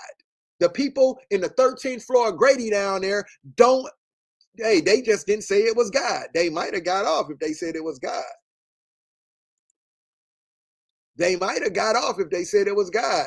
But they get a check every month and they're in a padded room with a straitjacket on. Yet, you believers you get dressed up every Sunday. You get dressed up every Sunday, every week, to go to this same building to go chase a ghost. Y'all get up and go chase a ghost every Sunday. This thing called a Holy Ghost. Y'all get dressed in your best outfits to go chase a ghost. And after you chase that ghost in this building, y'all go home and commit the same sins y'all committed before y'all came in the church to chase the ghost. This religion got y'all out here chasing ghosts. Let that sink in. I'm sorry. Like, why do you chase this ghost? What is the purpose of this ghost? Oh, you wouldn't understand because you're not a believer. You're right. This is exactly why I don't believe this shit. You niggas is out here chasing ghosts, falling out all over the place. White people don't be in the church falling out all over the place, slobbering and falling and climbing trees and eating grass and shit. Like, white people don't do all this shit. They walk in the church and they say, all is Lord and I'm going home. Hallelujah. All right, church is over. All right, Bob, I'll see you later. I'll see you down at the ranch, right? Yeah, they go home and they go back to their beautiful, loving lives where they're thriving. You niggas is all in church, knocking niggas out, jumping over benches, eating grass because the pastor said go eat grass, letting pastors put his hands all over your wife's bodies, and your husbands out here filling up these women while they praying for them, and your community is still messed up. Oh, Jesus, covered by the blood of Jesus. And y'all go to these churches, y'all so covered by the blood of Jesus, but y'all couldn't even go to church during COVID. What?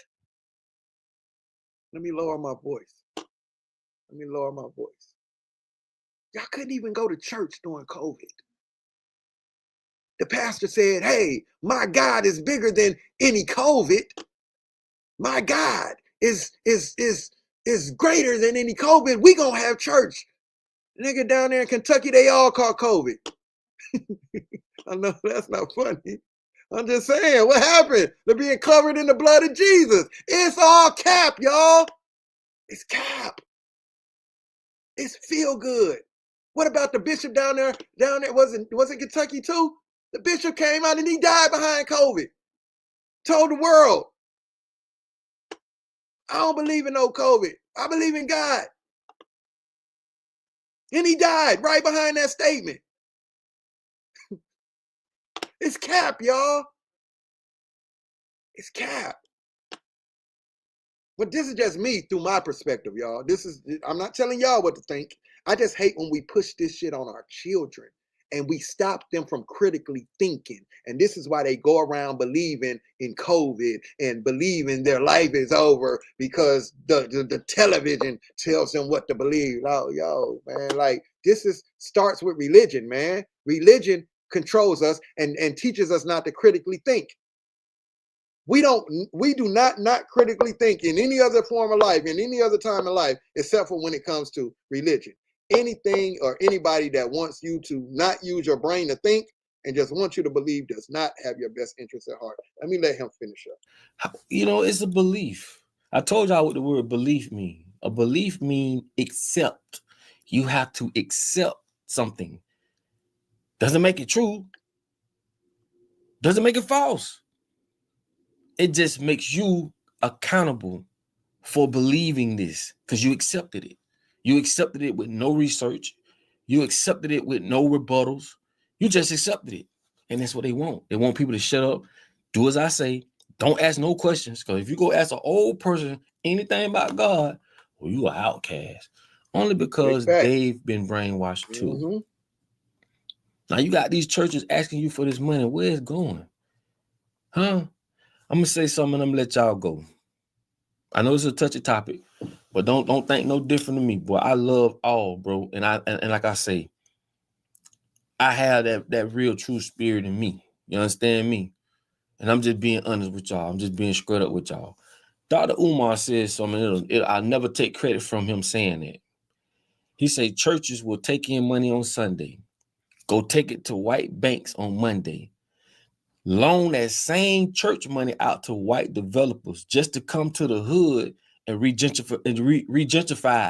regentification mean run you out your own hood with your own money. Come on, bro. If that ain't the realest shit I've heard, Holmes, I don't know what is. But we so caught up on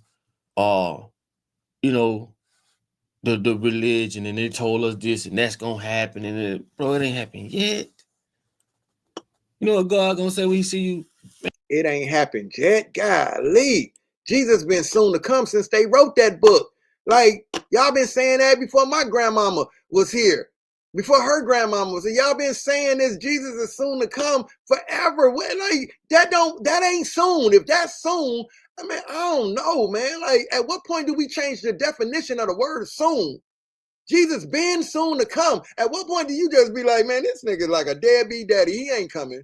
This nigga ain't coming. He ain't coming to see his children. And they told us this and that's gonna happen, and bro, it ain't happened yet. You know what God gonna say when he see you? Man, I gave you common sense, man. You let these same earthly ass people fool you. Ain't that what I just told y'all? This creator created you with a brain to think, not just believe. Why wouldn't the creator just give you the organ in your head and just leave you with the tool to just believe, be gullible, just believe anything? Why wouldn't he? I mean, why would the creator waste his time to add these special tools to your mind? Because the creator's probably, if there is one, sitting up there looking at you like, this nigga dumb. Like, nigga, use your brain. Like, what R. Kelly say? Is this camera on? That's stupid. Use your common sense.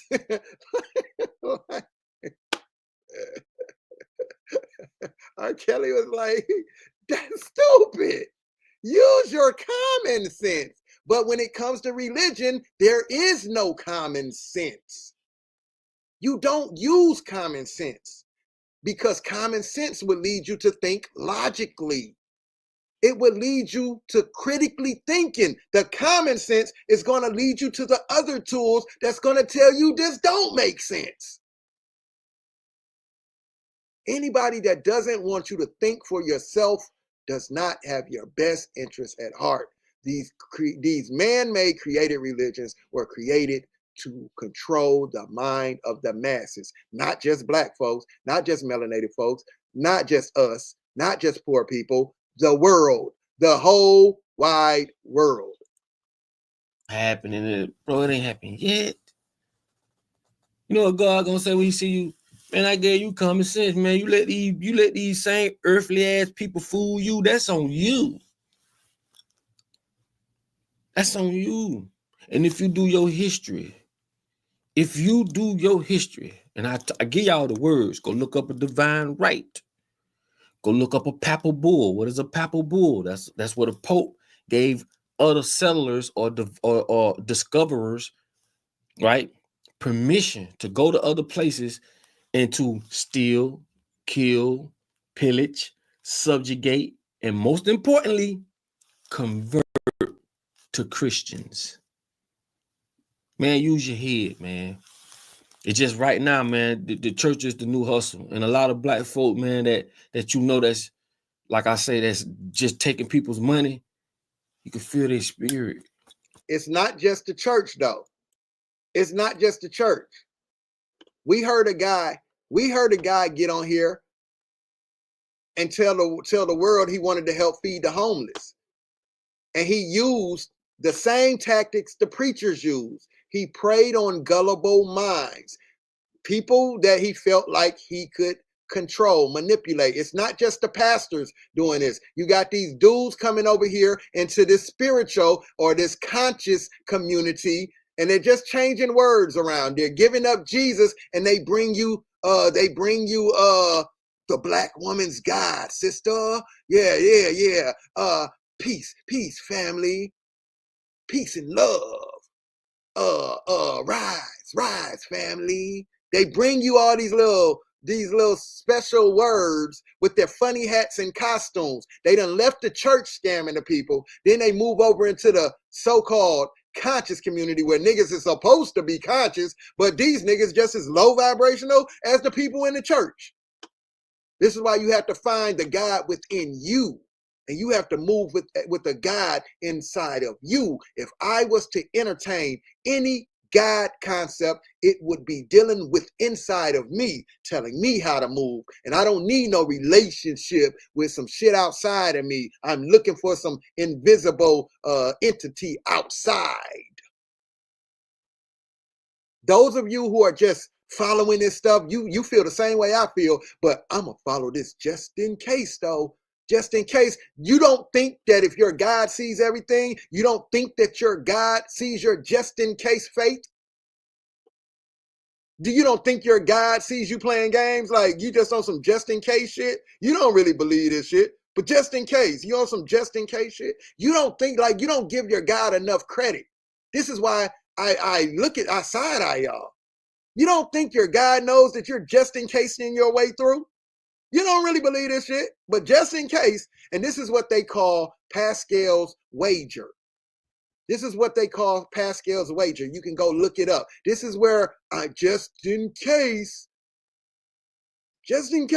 Well, this is what I say. Just in case you ain't following the right religion and you supposed to be following something else, your religion ain't the right one. You're going to end up in some other guy's hell, some other devil's hell.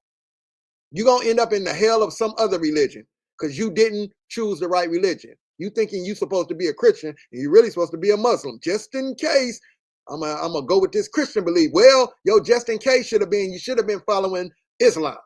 Now you're going to end up in the Islam hell or the other hell or the Jehovah hell. While you out here playing just in case games. You can't prove none of this shit. Sorry, y'all. Let me lower my voice.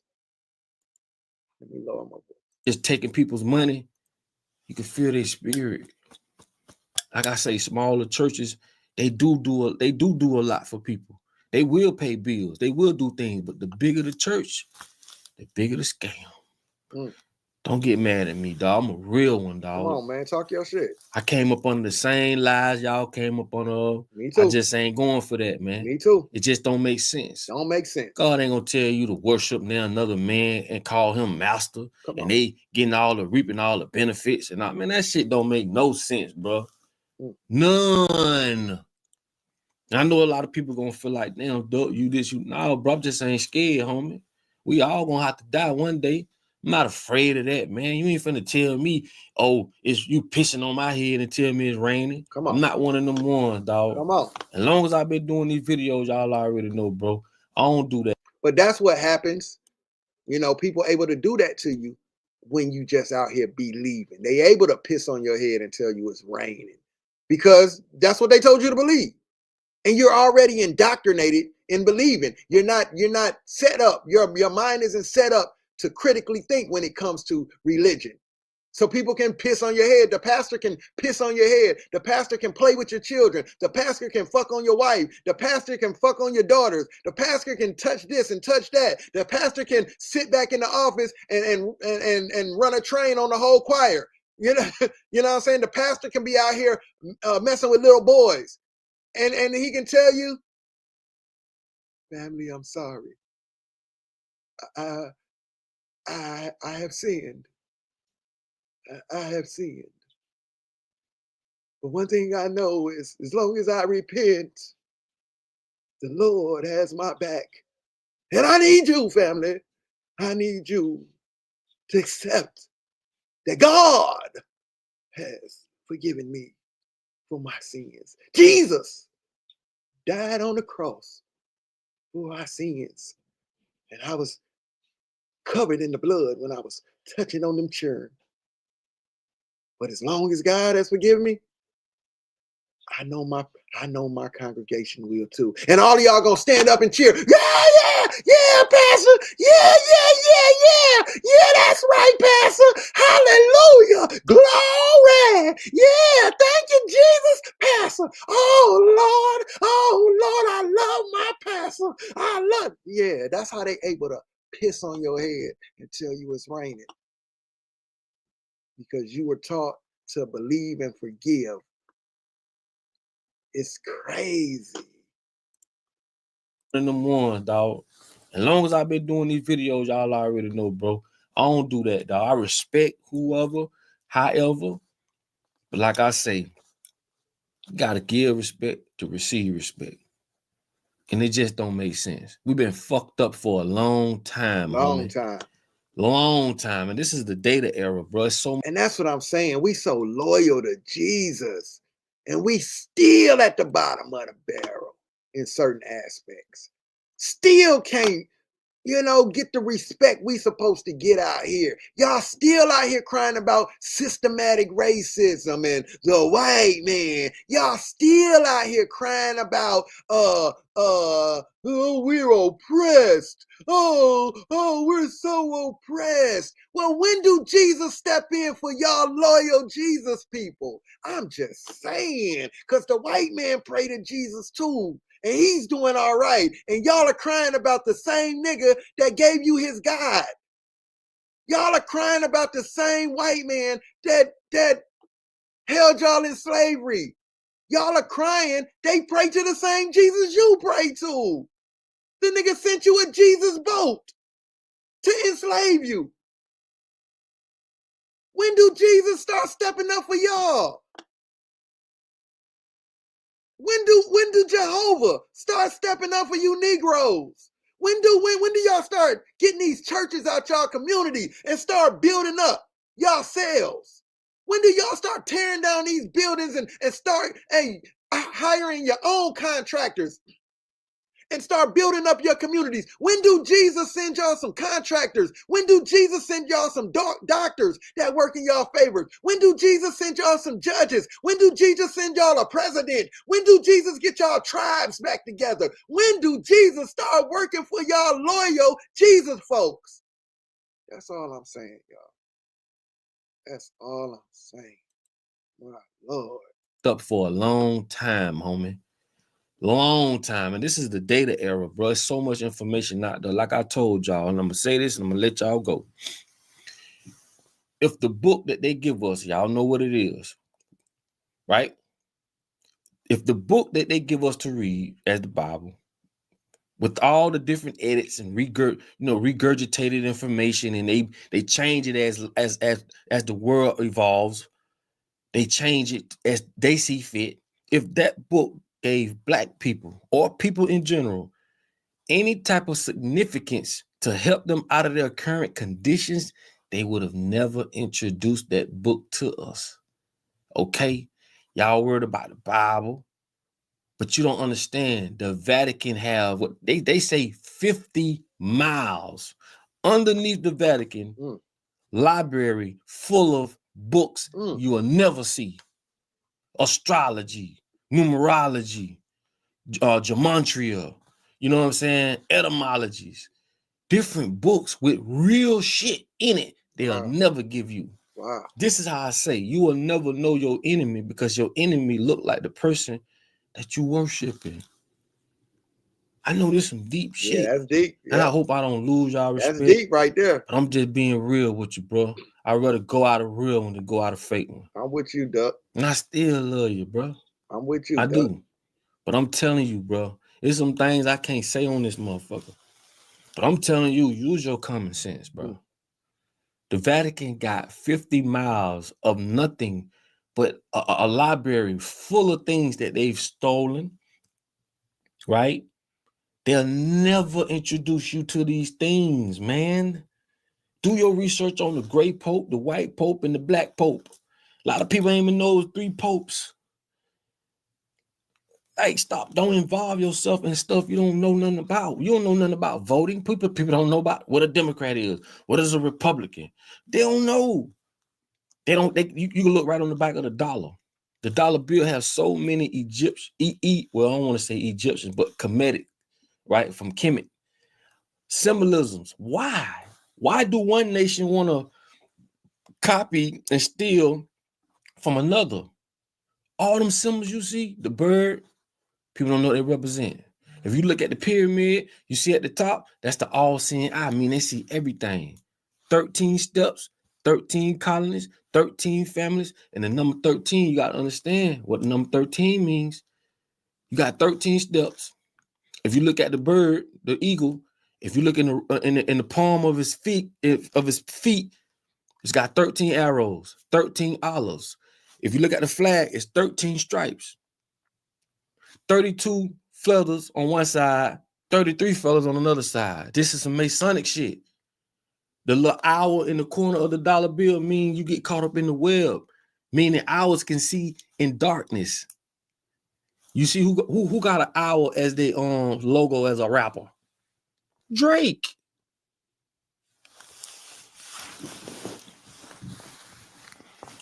Man, the rabbit hole goes so deep, I know for a fact you would shit your pants if you knew.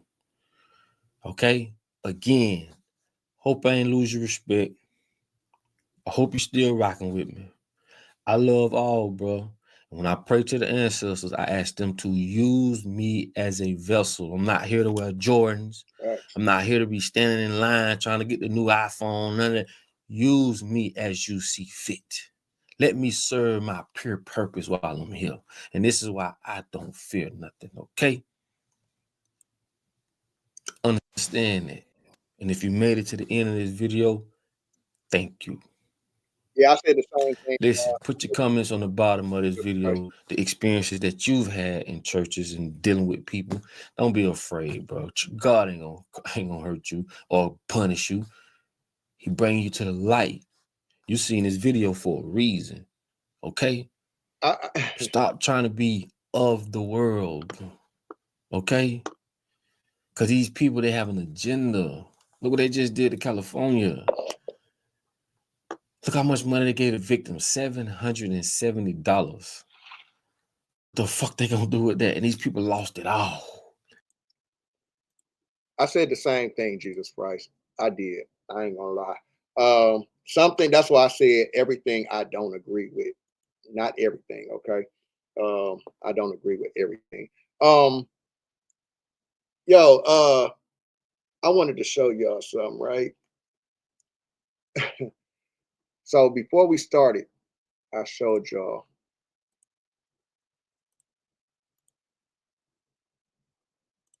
this. I showed y'all that this book does exist. How to Make a Negro Christian.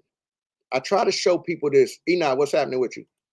I try to show people this at least once a year, at least every year. I try to show y'all this. All right. Just so you can yourself, maybe I never know who's sitting back watching. I never know who's getting this information and saying, yo, he kind of got a point there. He kind of got a point. I ain't gonna lie. I never know who's sitting back watching me. Give me 1 second. Let me try to type this in. Let me see if I got a version.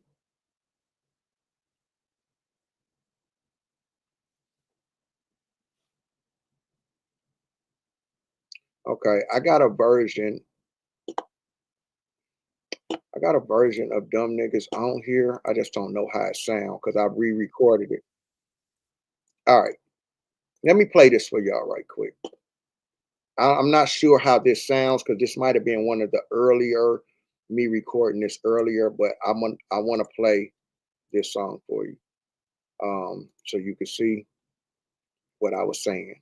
Watch this. I'm not sure. I hope it sounds cool enough because I've re-recorded this song many times. So this song will be on the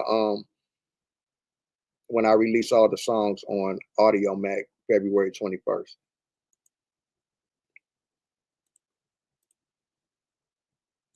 know, there's a book from way back in the day called How to Make a Negro Christian. I mean, these folks told y'all what they was gonna do with their religion and how they was gonna control y'all.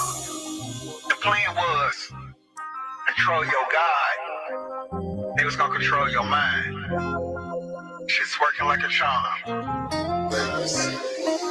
My nigga, fuck what that Bible talking, fuck loving my enemies. We have war in this song. Them slugs is flying by enemies. Loving my opposition while they go hard and killing me. That shit sound like a suicide more than it sound like anything. Nigga, just use your brain. What type of woman ever fought with niggas? Taps and hooks, I power the bullet shooting from guns. Don't waste your time, cause I assure you it ain't none. Every boy that's ever been fought and won was won in blood. Ain't no war been won in love. They had a plan to use religion on a dumb nigga. Gave you they God to be feared and worshiped by dumb niggas, dumb niggas. Use that power on minds of dumb niggas. Keep them in line like good and dumb niggas. Loving my enemy, what the fuck, that shit is dumb nigga. Praying to my enemies, God nigga, for what nigga? They wrote that plan in your face. That book still selling today. How to make a Negro Christian still on display. Getting ignored by a dumb nigga. Oh, you get out of your feelings, go back and listen, man. I never called you dumb, nigga. I just showed you what they did, how they did it with intentions to target who they saw with dumb, nigga. Thinkers, they target believers, ain't no common sense needed. No coincidence for the reason. Man, it's just a game going on for this satisfying. They took your thoughts out your head, then out your hand took your rifle. Got niggas going off that Jesus don't rap, load off, man, they doing bad, talking donkeys and line and asking why they should get a check. Niggas just believing shit, shit don't be making sense. Trying to pray to Saint Jesus who back in slavery and give a shit. Y'all forgot about the whips and chains when Jesus ain't do a thing. Now they shoot us dead in the streets, Jesus still out here missing mine. Religion agendas in place to control a nigga. My folks believing and make believing the characters in it. Can't believe niggas still falling for the trap.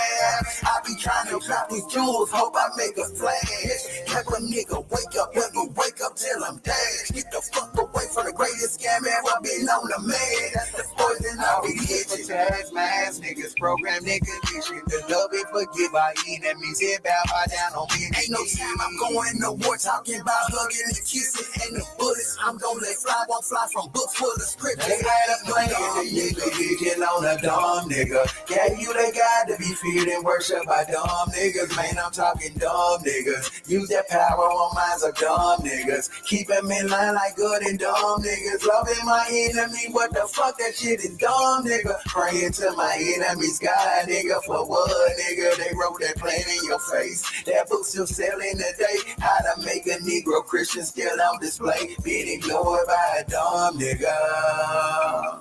Before you get all in your feelings, go back and listen, man. I never called you dumb nigga. I just showed you what they did, how they did it with intentions to target who they saw as dumb niggas. Now, give me a second. Just allow me to go through what I was saying, okay? You know, there's a book from way back in the day called How to Make a Negro Christian. I mean, these folks told y'all what they was gonna do with their religion and how they was gonna control y'all. The plan was control your God. They was gonna control your mind. Shit's working like a charm.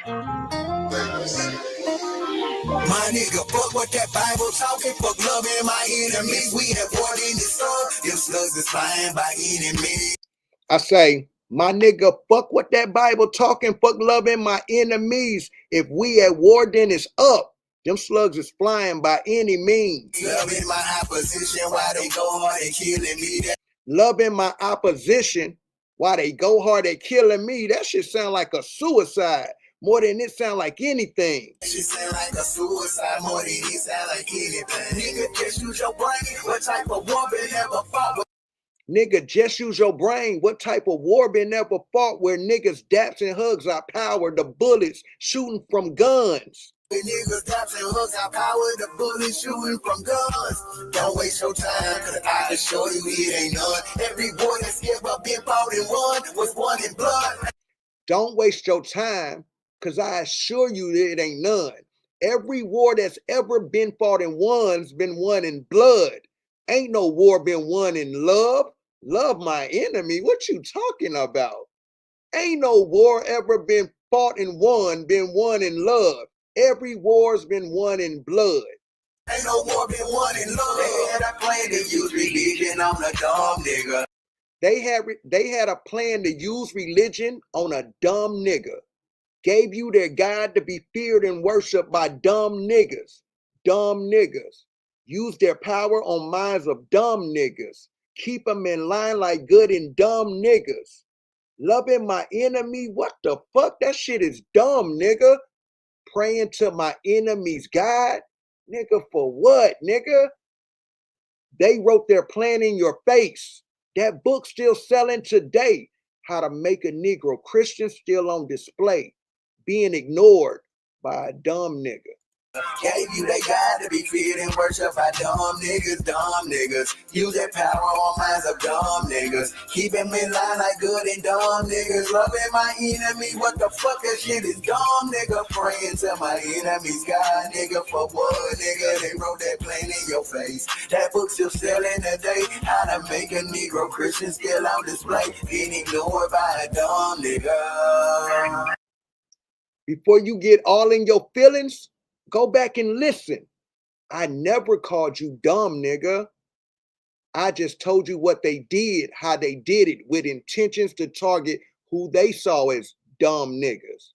Oh, you get out in your feelings, go back and listen, man. I never called you dumb, nigga. I just told you what they did, how they did it, with intentions to target who they saw as dumb, nigga. Thinkers, they target believers. Ain't no common sense needed, no coincidence for the reason. Man, religion don't target thinkers. It targets believers. Ain't no coincidence needed or no common sense for the reason. Ain't no common sense needed or coincidence for the reason. Man, it's just pimp game going on, finesse at its finest. They took your thoughts out your head, and out your hands took your rifle. Man, it's just pimp game going on, finesse at its finest. They took your thoughts out your head, then out your hand took your rifle. Got niggas going off that Jesus don't mind, told off, man, they doing bad. They got you gone off that Jesus dope. Mind throwed off, man, they doing bad. Talking donkeys in La La Land and can't see why they should get a check. Niggas just believing shit. Shit don't be making sense. How you pray to the same Jesus who back in slavery ain't give a shit?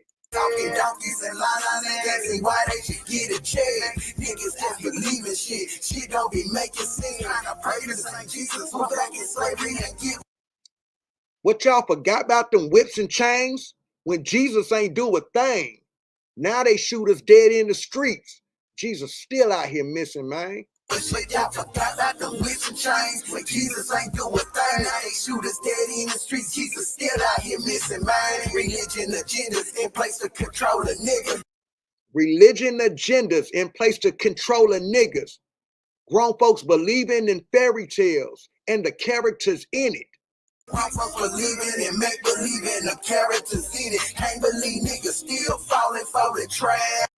I can't believe niggas still falling for the trap.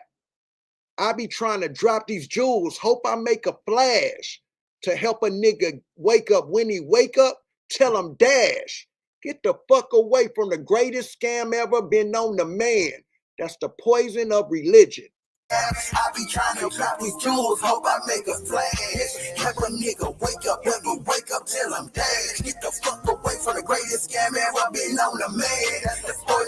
All these hypnotized minds being programmed and conditioned to love and forgive our enemies, head down while bowed on bended knees. All these hypnotized minds, niggas programmed and conditioned to love and forgive our enemies, head bow down on bended knees. Ain't no time I'm going to war talking about hugging and kissing. Ain't no time I'm going to war talking about hugging and kissing. And them bullets I'm gonna let fly won't come from books full of scriptures. They had a plan.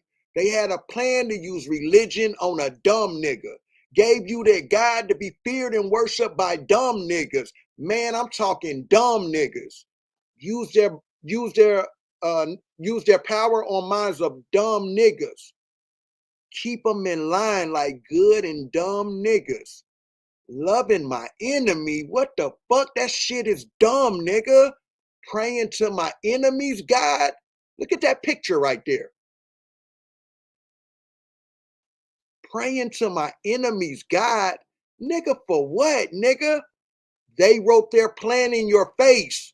That book still selling today. How to Make a Negro Christian still on display.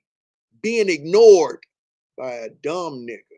And the bullets I'm gonna let fly won't fly from books full of script. They had a plan to use the vision on a dumb nigga. Gave you the God to be feared and worshiped by dumb niggas. Man, I'm talking dumb niggas. Use that power on minds of dumb niggas. Keep them in line like good and dumb niggas. Loving my enemy, what the fuck? That shit is dumb, nigga. Praying to my enemy's God, nigga. For what, nigga? They wrote that plan in your face. That book still selling today. How to Make a Negro Christian still on display, being ignored by a dumb nigga. Before you get all of your feelings, go back and listen, man. I never called you dumb nigga. I just showed you what they did, how they did it with intentions to target who they saw as dumb niggas. So sometimes I know, and listen, man, that's my perspective. That's coming from my perspective as a preacher's kid, growing up, believing this stuff, living in fear. You feel what I'm saying? That's my perspective. You feel what I'm saying? That's my perspective. I just don't like when this stuff is pushed on our children, man. And you're making them live in fear of some imaginary boogeyman called a devil and some guy that you can't prove exists. And then they live in fear, and they're taught not to critically think for themselves. You don't teach your children to just go around believing every day for no reason. Y'all, I'm coming up on the 3-hour mark. This wasn't even supposed to be that long, but when I get to talking this shit, man, I could talk this shit all day. And notice, before anybody try to come tell y'all, oh, look at him saying the shit I said, nah, nigga, I'm talking common sense, nigga. Y'all like to debate Bible verses and shit. I'm talking common sense. I'm not talking your shit, nigga. So don't try to, oh, listen to him. I helped him with that. Man, get the fuck out of here. This is just common sense. The shit I'm saying, anybody can see. Anybody can say, you ain't helped nobody with nothing, nigga. Now, when it comes to Bible verses and shit, you might can jump in there and say that. But when I'm talking common sense of what's in that Bible and what's happening in reality, this is just common sense, just like Papa Duck saying. And this is what made many of us walk away from the church and even walk away from these man-made religions. They're man-made. These thoughts are coming from the minds of other human beings who want to control not just you, but control the masses. And I keep telling y'all, if I had any reason to believe anything, I would believe in a God concept. It would be to believe in me. It would be to believe in me. Let me answer a couple of these questions y'all had. I had starred them while we was up. Let me see. And remember, y'all, this is just simply coming from my thought process, okay? However I answer this, I'm not expecting you to answer how I did or whatever. I'm not asking you to feel that way. Let me see what this Anumi says.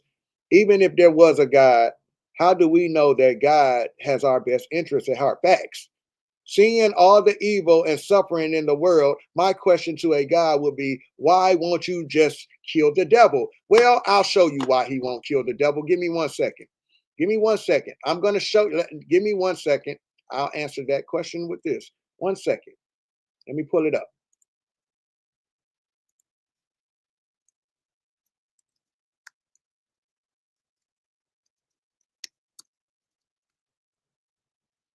Give me 5 minutes.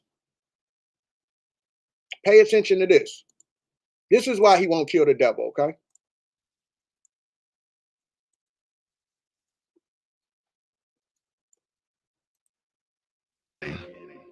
man created God. And then all the problems started. I remember being young, and I used to always wonder, why wouldn't God just kill the devil?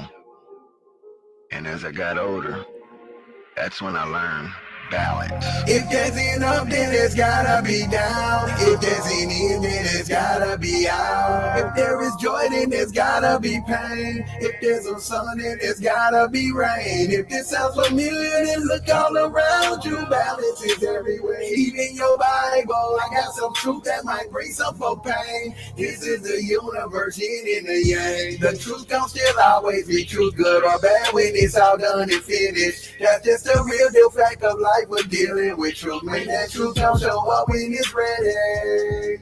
Low and wearing wiser, the visit ain't always appealing. Sometimes no warning is given. The fact you should know about truth is it don't move off feelings. Sometimes the truth don't come pretty. There's so many games being played in religion, a lot of lies told in God's name with agendas. Most of these pastors ain't nearly authentic. A lot of these church folk, they fake, they pretending. The truth still always gonna be truth. Ain't no days off, 365, 24/7. One thing I know about truth, when it show up, it's gon' do just that. It's gon' show up. It don't need permission. It ain't about asking. The truth gon' show up with some real understanding. Now it makes sense, and I understand why God would never kill the devil. If he did, it'd be suicide. The same God you praise and tell folks won't he do it. The same God that's busy, he's taking you through it. Isaiah 45:7, it demonstrates balance. Your God is also the devil. The truth still always gonna be truth, whether you accept or you reject it.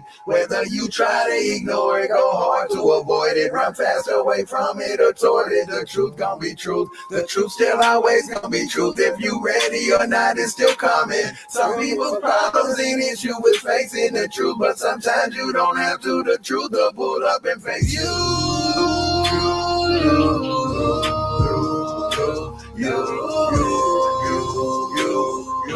That's when you'll find out that your God is also the devil. Isaiah 45:7, it demonstrates balance, which shows you that your God is also the devil. Isaiah 45:7, it demonstrates balance, which shows you that your God is also the devil. Somebody just got woke up. That was a real hard pill to swallow. I know.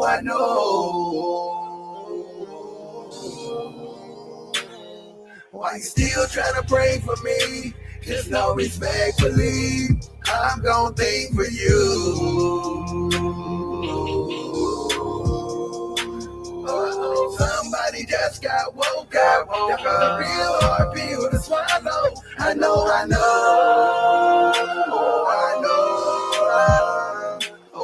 Why you still trying to pray for me? Just know respectfully, I'm gonna think for you. Same God, the same won't he do it? It's the same God, busy and he taking you through it. Isaiah 45:7 clearly shows your God is the devil. Oh, I know.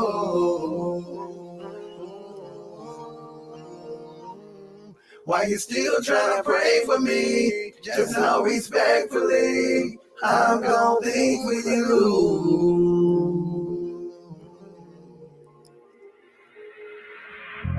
If there's an up, then there's gotta be down. If there's an in, then there's gotta be out. If there is joy, then there's gotta be pain. If there's a sun, then there's gotta be rain. If this sounds familiar, then look all around you. Balance is everywhere, even your Bible. I got some truth that might bring some folk pain. This is the universe, yin and the yang. Yo, preaching, not preaching this, trust me, I know it. Cause these the type scriptures they don't want you knowing. A wolf in sheep's clothing with plans on destroying. They know the truth, but won't tell you the truth. Wanna keep you asleep in a world of belief. Don't want you to wake up, use your mind, think or read.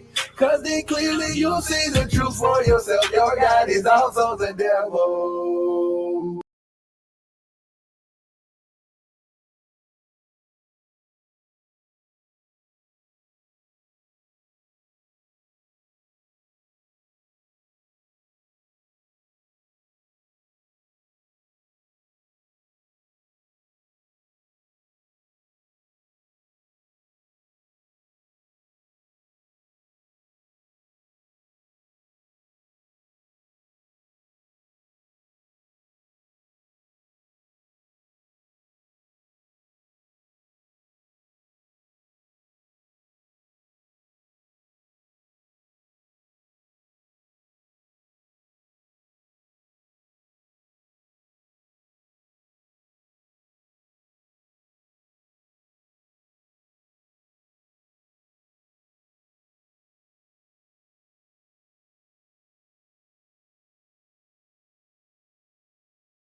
Oh man, my bad. What I was saying was Isaiah 45:7. It demonstrates balance, which shows you your God is also the devil. This is why God can't kill the devil. It demonstrates balance. If there's an up, there's got to be down. If there's an in, there's got to be out. If there is joy, there's got to be pain. If there's a sun, there's got to be rain. If this sounds familiar, look all around you. Balance is everywhere, even your Bible. I got some truth that might bring some folk pain. This is the universe, yin and the yang. Your preacher not preaching this. Trust me, I know it. These are type scriptures they don't want you knowing. A wolf in sheep's clothing with plans on destroying. They know the truth, but won't tell you the truth. Want to keep you asleep in a world of belief.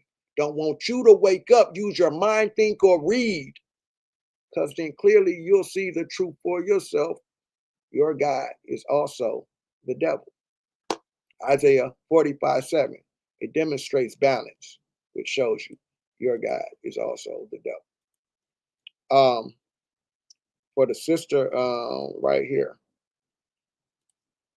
she says the worst part about it to me is the quote. He's an all-seeing and knowing God, but he can't save nobody that's in danger, especially these babies, children, young boys, women, men. People will never be found. And these are the things I'm talking about. These are the things I'm talking about. When you take what you've been taught all your life about these gods and what they say and this God can do anything but fail and all of this stuff, and then you see a sister make a post like this and say, well, why can't he never help any of these babies and these children? I agree. That's what I be saying about these little attributes that y'all get as God don't match up to what we see in reality. This is why people are waking up, walking away from these religions, not just Christianity, a lot of these religions. People are just waking up and they're living life, man. They're realizing this is all a belief. Many of us was just raised to believe this shit, man. We were just raised to believe this shit. All right. So I agree with you, sister. Let me see what this sister says. I'm trying to get out of here, y'all. She says, I love these kind of talks. I'll always keep an open mind. That bingo. That's it right there. Just keep an open mind to what you're hearing. We know what you've been taught. We know how you've been raised. We know I was one of them. But when you haven't, and that's the difference between religion and spirituality. In religion, you're not allowed to keep an open mind. It tells you what to think. It tells you what to believe. It tells you what to follow. It tells you who to follow. Like she said, I'm going to keep an open mind. When we're in spirituality and our spirituality concepts or whatever, we're allowed to explore. We're allowed to check into other things. We don't have nobody condemning us to a hell, but we have moral compasses. You feel what I'm saying? We have moral compasses that lead us in certain directions. I mean, I'm no teacher or anything, but this is just how I move around. This is when I talk about my spirituality or whatever, you know what I'm saying? I'm not moving in religion. I'm not moving in that book. I don't need that book to tell me how to be a good person in the universe. I just don't. I don't need that book to guide me. Now, is there some good things you can find in that book? Sure there is. There's some good things you can find in watching The Wizard of Oz too. It's not the what they call it, the end all be all to life or inspiration. You can find inspiration in all kind of shit. You can find inspiration in just holding a baby. You can find inspiration in playing with your dog somehow. You don't know how people find inspiration. Some people actually can find inspiration in tragedy. Believe it or not. All right. So that's the thing. Keeping an open mind, sister. Like, once you become in these religions, a lot of times your mind go closed. You're not allowed to have a open mind, or you're going against God. You're going against, a God you ain't never seen, met, heard, talk to you or nothing. Because when you go to pray at night to that God, man, most times you're going to realize that voice sounds just like you if you really think about it. Sounds just like your ass. That nigga don't sound like ho, ho, ho, Santa Claus. That nigga don't sound like Cat Williams. That nigga don't sound like, hey, my name is Sonya. That nigga sound just like you sound. Sound just like you. If you really want to face the truth. When you ready to face that truth, you'll realize that nigga sound just like you. But when you're not ready to face that truth, you'll make up whatever. All right? Let me go to this next comment. In every Bible, this question I ask myself, why is a sheep with the baby lambs? The answer, why is a sheep with the baby lambs? The answer is why is the sheep with the baby lambs? The answer is the sheep helps lead the lambs to the slaughterhouse. Right. That's right. Because they never think for themselves. Big facts. Why is the sheep always with the baby lambs? The answer is the sheep helps to lead the lambs to the slaughterhouse, and so does the shepherd. The shepherd is walking y'all to the slaughterhouse. So you have to be careful about these so-called pastors and these so-called conscious leaders, these so-called niggas with these funny hats and costumes. They're walking you to the slaughter. They're leading the sheep to the slaughter. Big facts, big facts, big facts, big facts. Let me go here. My grandpa said the Bible was forced and taught on blacks. That's how we became slaves. That black people was powerful and that God is within us. If I'm going to entertain any God concept, I'm going to entertain that the God is within me. This is why in my song, Talk to God, I say, you can see God in anything your reflection's in. I can find God in anything I'm reflecting in. You feel what I'm saying? Because I make things happen in this world. I, the God figure, who I look at the God inside of me, I make things happen in this world. I go create life. I can take a life. I can help change the world. And you can see me actually do this. Why do I need to wait for an outside entity to help me change the world or be a good person in this realm of life? Now I'm not sure about the white folks. Said the Bible was forced and taught on blacks. Yeah, I mean, yeah, I don't believe we were following no Jesus and none of that shit before slavery and all of that shit. But I ain't no historian either, so I ain't even gonna go into all of that. I'm just saying, this same Jesus that they gave us to pray to was the same Jesus we were praying to in slavery, and we're praying to the same. The slave is praying to the same God as the slave master. How did that work out for us? Fast forward to modern day time, we're no longer on the plantation, but those slave owners had grandchildren and children, and those people grew into judges, lawyers, doctors, people that's still in higher positions than us. Now they're shooting us dead in the streets. We're not on the plantation no more, but now they're gunning us down as police officers. Another white officer kills an unarmed black man. We're so loyal to this same Jesus we was praying to in slavery. When do Jesus start to work for our people? When does he start to change we're praying to the same Jesus that our oppressor prays to, and then we cry about systematic racism. We cry about the white man is oppressing us while we still in our communities praying to Jesus instead of us getting together, coming together, stopping the hating, stop all the bullshit, policing your own communities. Stop letting white police come in your community and commit these crimes. Police your own communities. Get your own community together. Stop always looking to something outside of you to change your life. I never understood the song Man in the Mirror until late as an adult, when I actually had my awakening and that song came back to me. I just used to like the song. I used to just know the words. I never cared about what the meaning of the song was.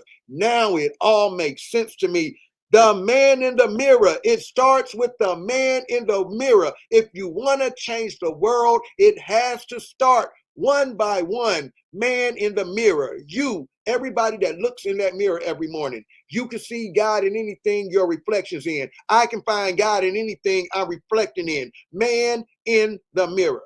Let me go to this comment. This is my last comment.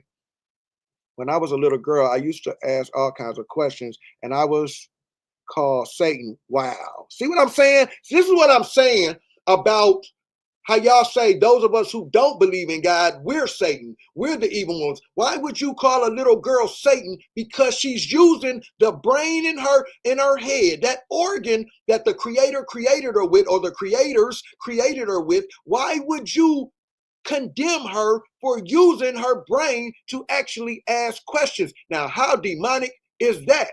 And a lot of our parents and stuff did this same thing that was done to this little girl. And she was beat.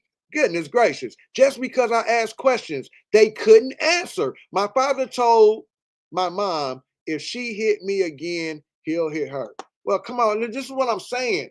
These are the things I'm saying to y'all, man. At some point, when do we wake up, yo? Like, when do we wake up?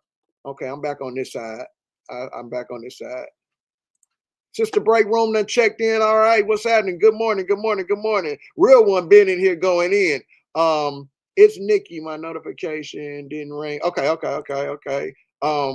Yeah, y'all. No, and I agree with this comment. This is why many people are walking away from the church, and they're walking away from man-made. I'm going to keep stressing that. They're walking away from man-made religions. This is not them going within themselves and acknowledging the universe, acknowledging the air, the wind, the fire, the things that sustain us in life, the food, the crops, the universe. This is not religion when you do that. That's, what's considered spirituality. This is you acknowledging you within, inside of you. You're following your intuition as a person, or who you're here to be. Again, religion doesn't allow you to explore and come to your own conclusion. It tells you what to think, tells you what to feel, tells you what to think, tells you who to follow, who not to follow. It puts fear in your heart. That's what religion does, and this is why people are waking up. Man, you know what? And man, is Jesus Christ still in here? I gotta get his information. I want to bring him on because I love his aspects on religion. We had a conversation over on Neo X's channel one day, and he actually follows. I forgot what it is. It's not atheist, but something else. But I always wanted to talk to him about that. I got to get him on the panel one day.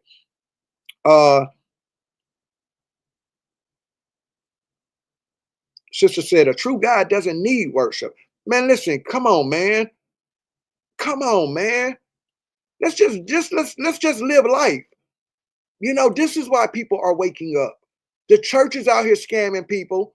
Then you got these people leaving the church and they're coming over into these conscious communities, putting on these funny hats and costumes, talking about some rise family, peace family, peace to the gods. But the black sister is God, sister. Yeah, I mean, come on, man. This is all they're doing.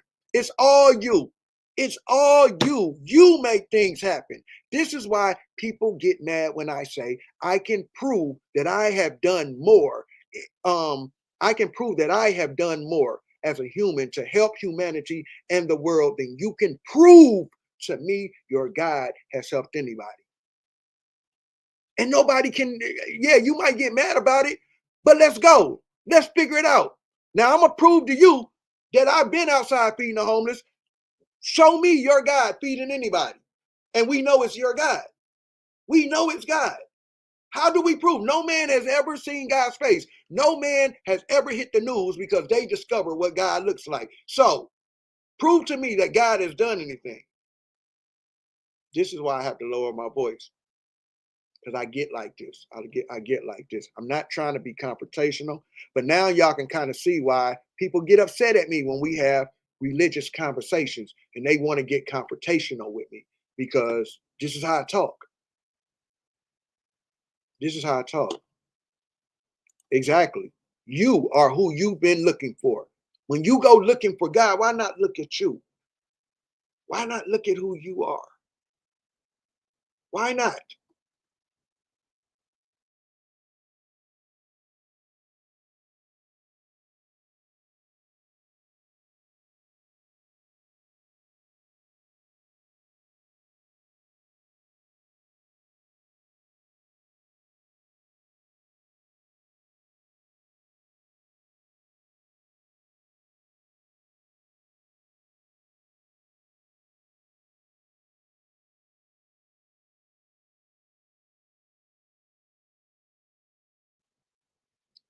All right, I think I'm back. I'm back.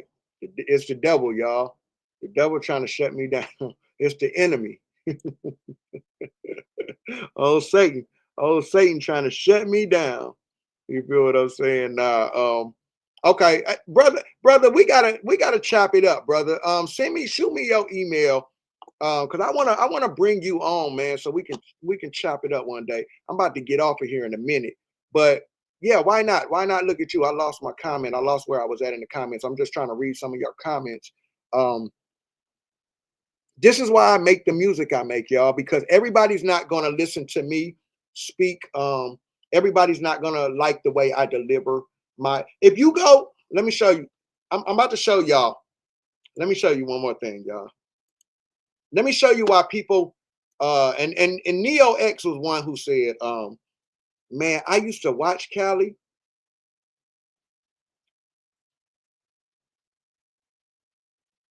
I want to show y'all something. Neo X is one person who said, "Man, I used to watch Cali, man, and his boldness to speak on religion.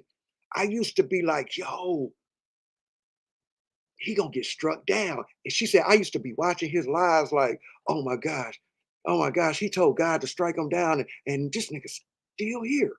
He's still here." This is why I get so disrespectful sometimes with God. So this is why, and I'm gonna show you. And I don't want to offend nobody when I show y'all this. I'm just trying to show y'all how disrespectful I can get at times, because I have to show people that I don't fear these religions and I don't fear these guys. Check this out real quick. Check this out real quick. I just have to show y'all, like, I don't fear this shit.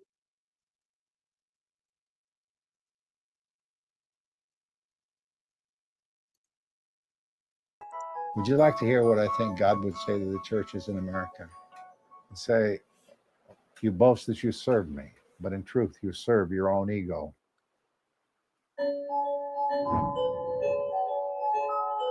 Tradition of the black church is to preach the gospel of Jesus Christ. How that is packaged, how that is promoted, becomes the challenge. Churches have bills to pay. They have staff to take care of. And the only way to take care of this is to make certain that members of that congregation are giving properly. And to become a megachurch pastor, you have to keep the majority of the money that you collect, and you have to convince them that they are to give 10% or more, and they should be happy about it. I don't think that megachurches get back that 10% for sure. It is absolutely no question. If that was the case, Atlanta would not have a poverty issue. I would like to see the church go back to the point where it can collect tithes and offering and keep 10% and give away 90%. These people need my help, and I'm going to do everything I can to help them. And it's not just the money they make, it's the way they're treated in the church. Often you have some of these megachurch pastors, you can't even, if you're a member of the church, you can't even see them. He ain't even going to answer your phone call. Because another thing about these guys is you can't even talk to them. The gospel according to prosperity says that once you confess Christ as your Savior, you will become in his favor. And whatever you touch will turn to gold. And that's a complete lie of the gospel. Matter of fact, the gospel says that after you accept Christ, you shall suffer for his sake. It seems to me on one level, it's an act of bad faith that these ministers are prosperous because of this congregation, knowing all along that there are barriers that are going to prevent members of that congregation from achieving the same thing. If the feds take a closer look at tithes, they will begin to see that the majority of that money is in his control. Church has a special designation if they're named a church. And that means you don't have to ever report anything to anybody. It's beyond scrutiny because churches aren't required to file tax returns. So they're doing so much that's in the dark. Today, evangelism is billboards and advertisements telling you how life is really going to be sweet and everything's going to be nice if you give yourself to God or accept Jesus as your personal Savior and walk the aisle. Number one, walking the aisle is not in the scriptures. Number two, accepting Jesus as your personal Savior in the scriptures. None of that is. A minister who does not say anything about anybody or any cause and just simply preach a gospel that he is not willing to put into action, is a minister not worth having. After you spend your time and your years screaming and shouting in church, praying and praying and praying, and you are not moving into another direction, there's something wrong with you or something wrong with the ministry that you are a part of.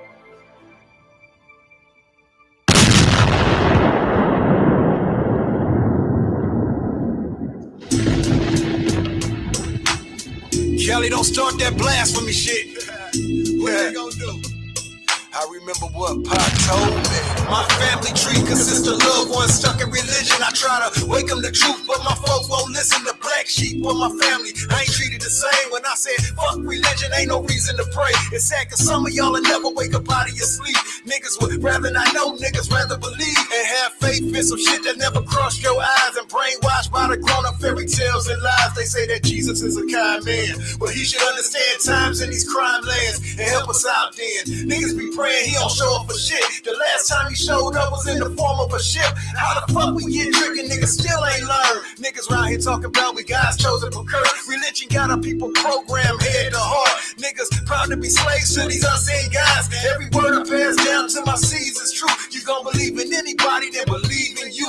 Believers always talking about how they gon' pray for all. While y'all pray for me, I'ma think for y'all. I told my kids I would always try to guide them right, cause ain't no such thing as Santa or Jesus Christ. And that Bible got these grown folks living in fear of some imaginary boogeyman that's dressed in red. That's why the preacher want me buried. Why? I know he a liar. He don't only want me dead, he want me to burn in fire. I expose him, cause I ain't hardly one of the sheep. I do a prayer challenge, had these bastards running from me. The real wolf in sheep's clothing, nigga trying to deceive. Pastor said he wouldn't pray with me cause I don't believe. Now that's some next level coward shit, I gotta admit. Nigga lost all his faith when I challenged the shit. This the religious dope gang, the preacher the plug. Niggas selling false hope, yeah, and Jesus a drug. This shit got our people brain fried. Spiritual J's, they can't even tell the God and the devil's the same.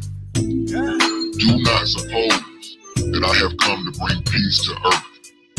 I did not come to bring peace, but a sword. So when people hear me go that hard, they be like, God damn, that nigga gonna get struck the fuck down. I'm still here and I'm living life good. I'm good in my life. I'm happy in my spirit, you know, and I'm walking in my purpose. Nothing has happened to me other than people trying to attack me.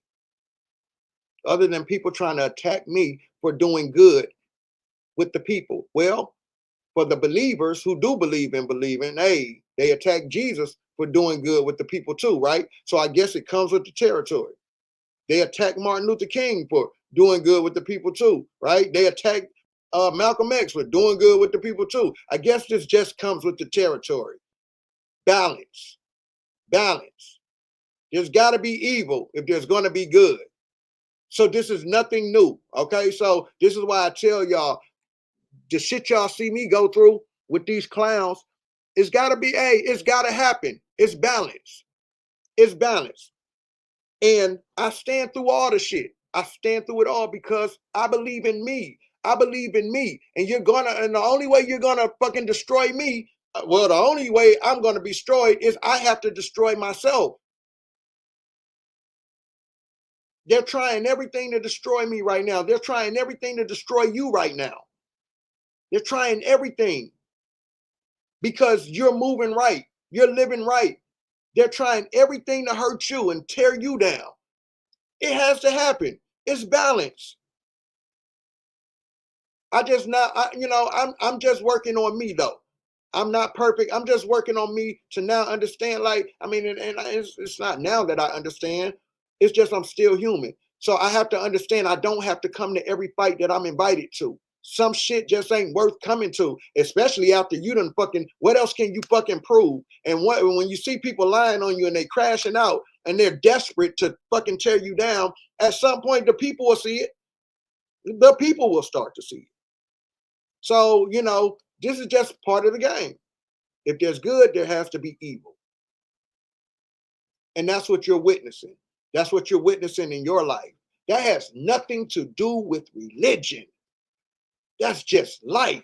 That's just the universe. That's just balance. If there's an up, there's gotta be down. If there's an in, there's gotta be out. If there is joy, there's gotta be pain. If there's a sun, there's gotta be rain. That's just balance. So if I was to entertain a God concept, it would be with inside of me. It wouldn't be outside of me. I'm a creator, and I can also be a taker of life, same as you. All right. So you guys, I'm about to get out of here. I got some things to do. I'm just going through y'all comments right quick to see if she said I hate being late to break room is funny. A break room, man. Email me, man. No, I'm dead serious. Break room. We can. Hey, man, listen. Let's do some shit that's vibrational. Break room. If you do music, bring me back because I don't do music like that anymore. Music comes to me when it comes to me. Yeah, balance and order. It's supposed to be. But no, I definitely need some inspiration to, get back on my music shit because I don't, what I mean, like music comes to me every blue moon, man, and I'm not motivated. I'm not inspired. Because I don't have people around me inspiring me. It's like I'm the only one. Like if you listen to my music, though it may seem kind of harsh sometimes, like you may hear like go to Audio Mac and listen to my Blasphemy CD. If you can get past the fact that this is what I learned. I have children who listen to me, and these same children cuss. These same children cuss. So I have to talk to the children how they hear things. And these children out here, just because you're making positive music, nigga, that shit still gotta sound good. It still gotta sound like the shit they listen to today. All right. So you can't just because you're making positive music think these children are gonna listen to you because it's positive. No, you gotta make it appeasing to their ear. It's gotta sound like something they're listening to in the club, but you're just saying something positive in the song. And this is what I fight with. I have to create music like that. Because these kids ain't finna just listen to me just because I'm saying something positive.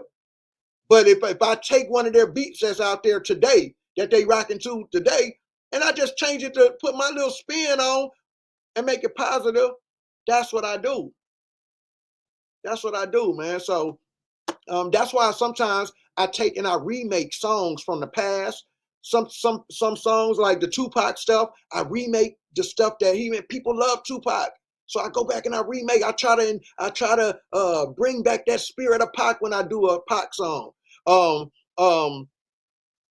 T.I. when I do a T.I. song, you feel what I'm saying? Or I switch up a T.I. song. I got it. I got it, Renita. They was on my head yesterday. They was on my head yesterday about that music. And I told them that I'm going to release it on my birthday. I'm going to release, it'll probably be 2 different projects. It'll probably be the Preacher Son project that I told y'all about, because the songs are pretty much done. They're just sitting there. I'm so funny because I'm learning how to do the mixing and stuff on my own. I don't know how to mix and stuff, so I'm trying to learn it on my own. So that's what's taking me so long. Then if I want to shoot a video for it, I had to go shoot the video myself or whatever. You feel what I'm saying? But I'm going to release it on Audio Mac because I'm already on that platform. And now that I know, somebody came in here yesterday and said they downloaded my whole CD on Audio Mac yesterday. Now that I know you can go download it, you can go download it for free.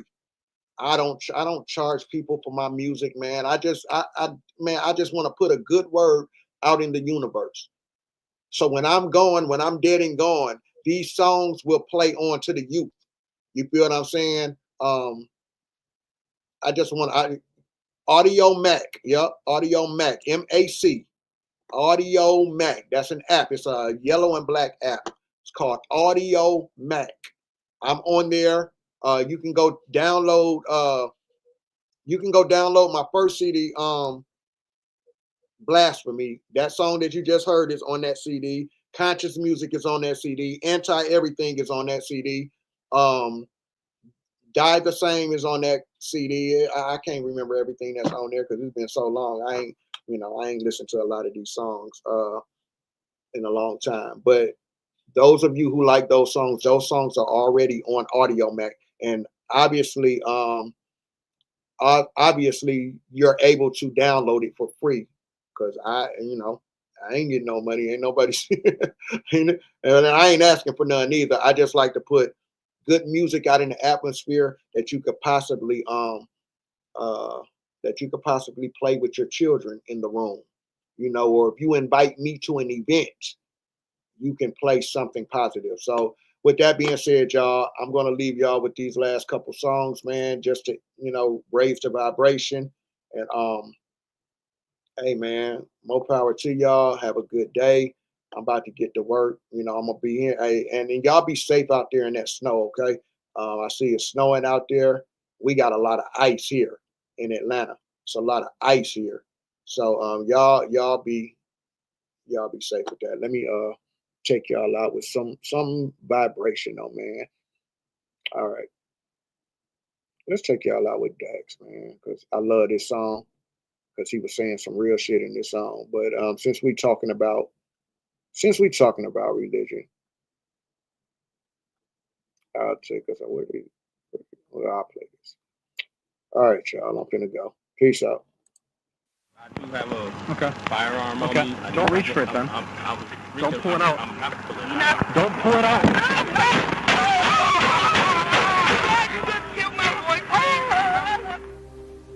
The industry is using black kids as weapons of mass destruction. Yes. That's what's happening. And so yes. they're using black kids to further the destruction of the black community. Yes. And at that point, I'm not going to win that battle by myself, but I definitely will say something about it. It took just seconds for a routine traffic stop to turn deadly. And today, graphic video of the encounter was made public just a few days after a Minnesota police officer was found not guilty of manslaughter. Rhea Villarreal reports. The newly released dashcam video shows the moment when Officer Geronimo Yanez stopped Philando Castile for a broken taillight last July, first asking Castile for his license and registration. I have to tell you, I do have a firearm on me. Don't reach for it then. Don't pull it out. Don't pull it out.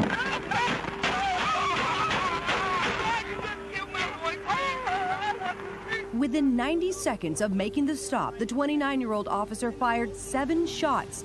Castile's girlfriend, Diamond Reynolds, was in the passenger seat. She streamed the immediate aftermath on Facebook Live. I told him not to reach for it. I told him to get his hand out. You told him to get his ID, sir, and his driver's license. Oh my God, please don't tell me he's dead. Please don't tell me my boyfriend just went like that. Keep your hands where they are, please. Yes, I will, sir. I'll keep my hands where they are. As Officer Yanez continued to point his weapon at Castile, you can see an officer coax and pick up Reynolds' then 4-year-old daughter, who was in the back seat during the shooting. Get the baby girl out of here! Yanez was quickly suspended from the St. Anthony, Minnesota Police Department and soon indicted for manslaughter. During the trial, Yanez said he feared for his life and thought Castile, a 32-year-old school cafeteria worker, was pulling out a gun he was licensed to carry. Friday, the jury acquitted Yanez of all charges. Valerie Castile is Philando's mother. My firstborn one son died here in Minnesota. Under the circumstances, just because he was a police officer, that makes it okay. Oh, now they got free reign. He's found innocent on all counts. Castile family members were reportedly stunned when they saw the video during the trial. And Anthony, according to their attorney, they are planning to file a lawsuit against the city as well as the police department here. Maria, thanks. Chief Kelly. Really late. You ever been strong enough to put your life on the line? Stand up for something you really believe in, man. It's unbelievable how our people are so scared. We won't stand up for anything. We'll fall for everything.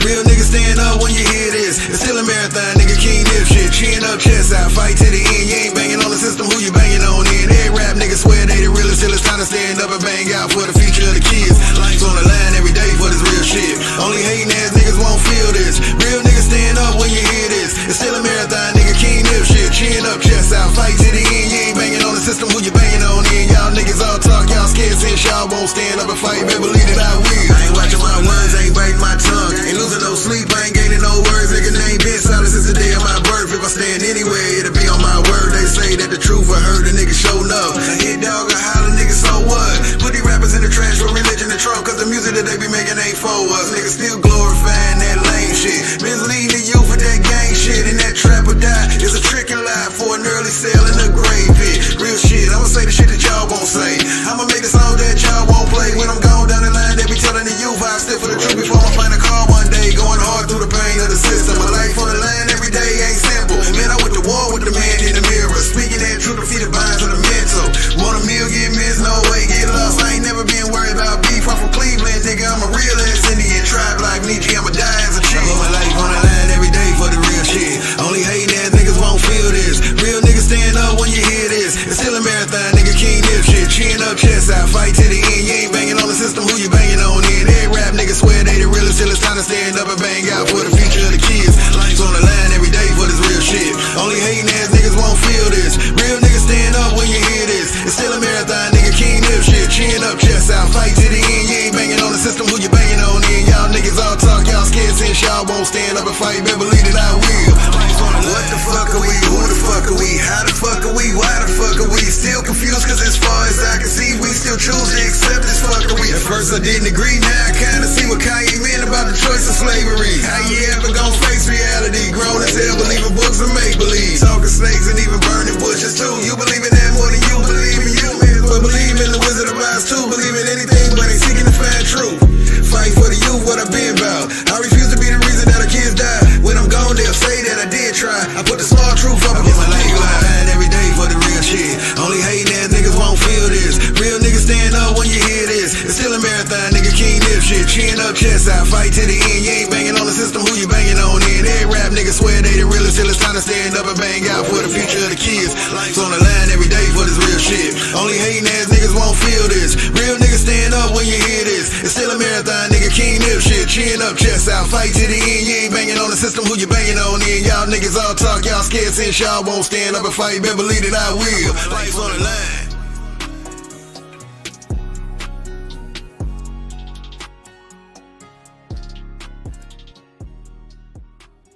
You can see God in anything your reflections in. I can find God in anything I'm reflecting in. You can see God in anything your reflections in. I can find God in anything I'm reflecting in. You can see God in anything your reflections in. I can find God in anything I'm reflecting in. You can see God in anything your reflections in. I can find God in anything Some I'm people reflecting open up in. their eyes and see the world they know outside. I can close my eyes and see all that and way beyond. When these trials of life come heavy and these obstacles get hard, feeling like I need some answers, I just go and talk to God. I just go and talk to God when I'm looking for guidance. Need more than sight, need vision, need direction when I'm blinded. Then I start that conversation with that voice I hear inside me. And the conversation starts with a voice inside that sounds just like me when I talk to God. You can see God in anything When I talk to God. find God in anything. When I talk to God. You can see God in anything. When I talk to God. I can find God in anything. When I talk to God. You can see God in anything your reflections in.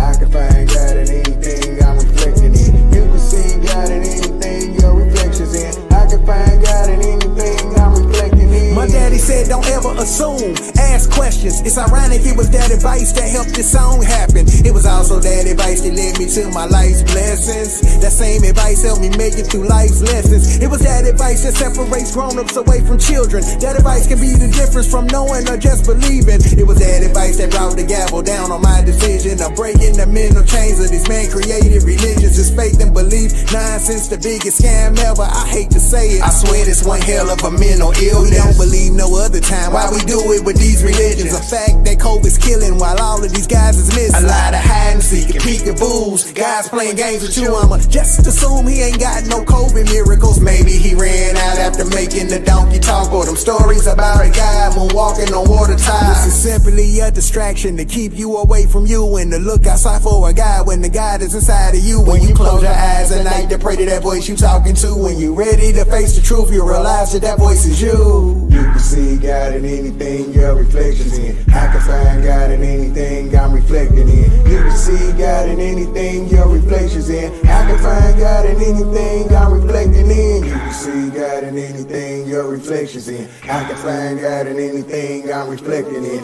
You can see God in anything your reflections in. I can find God in anything I'm reflecting in.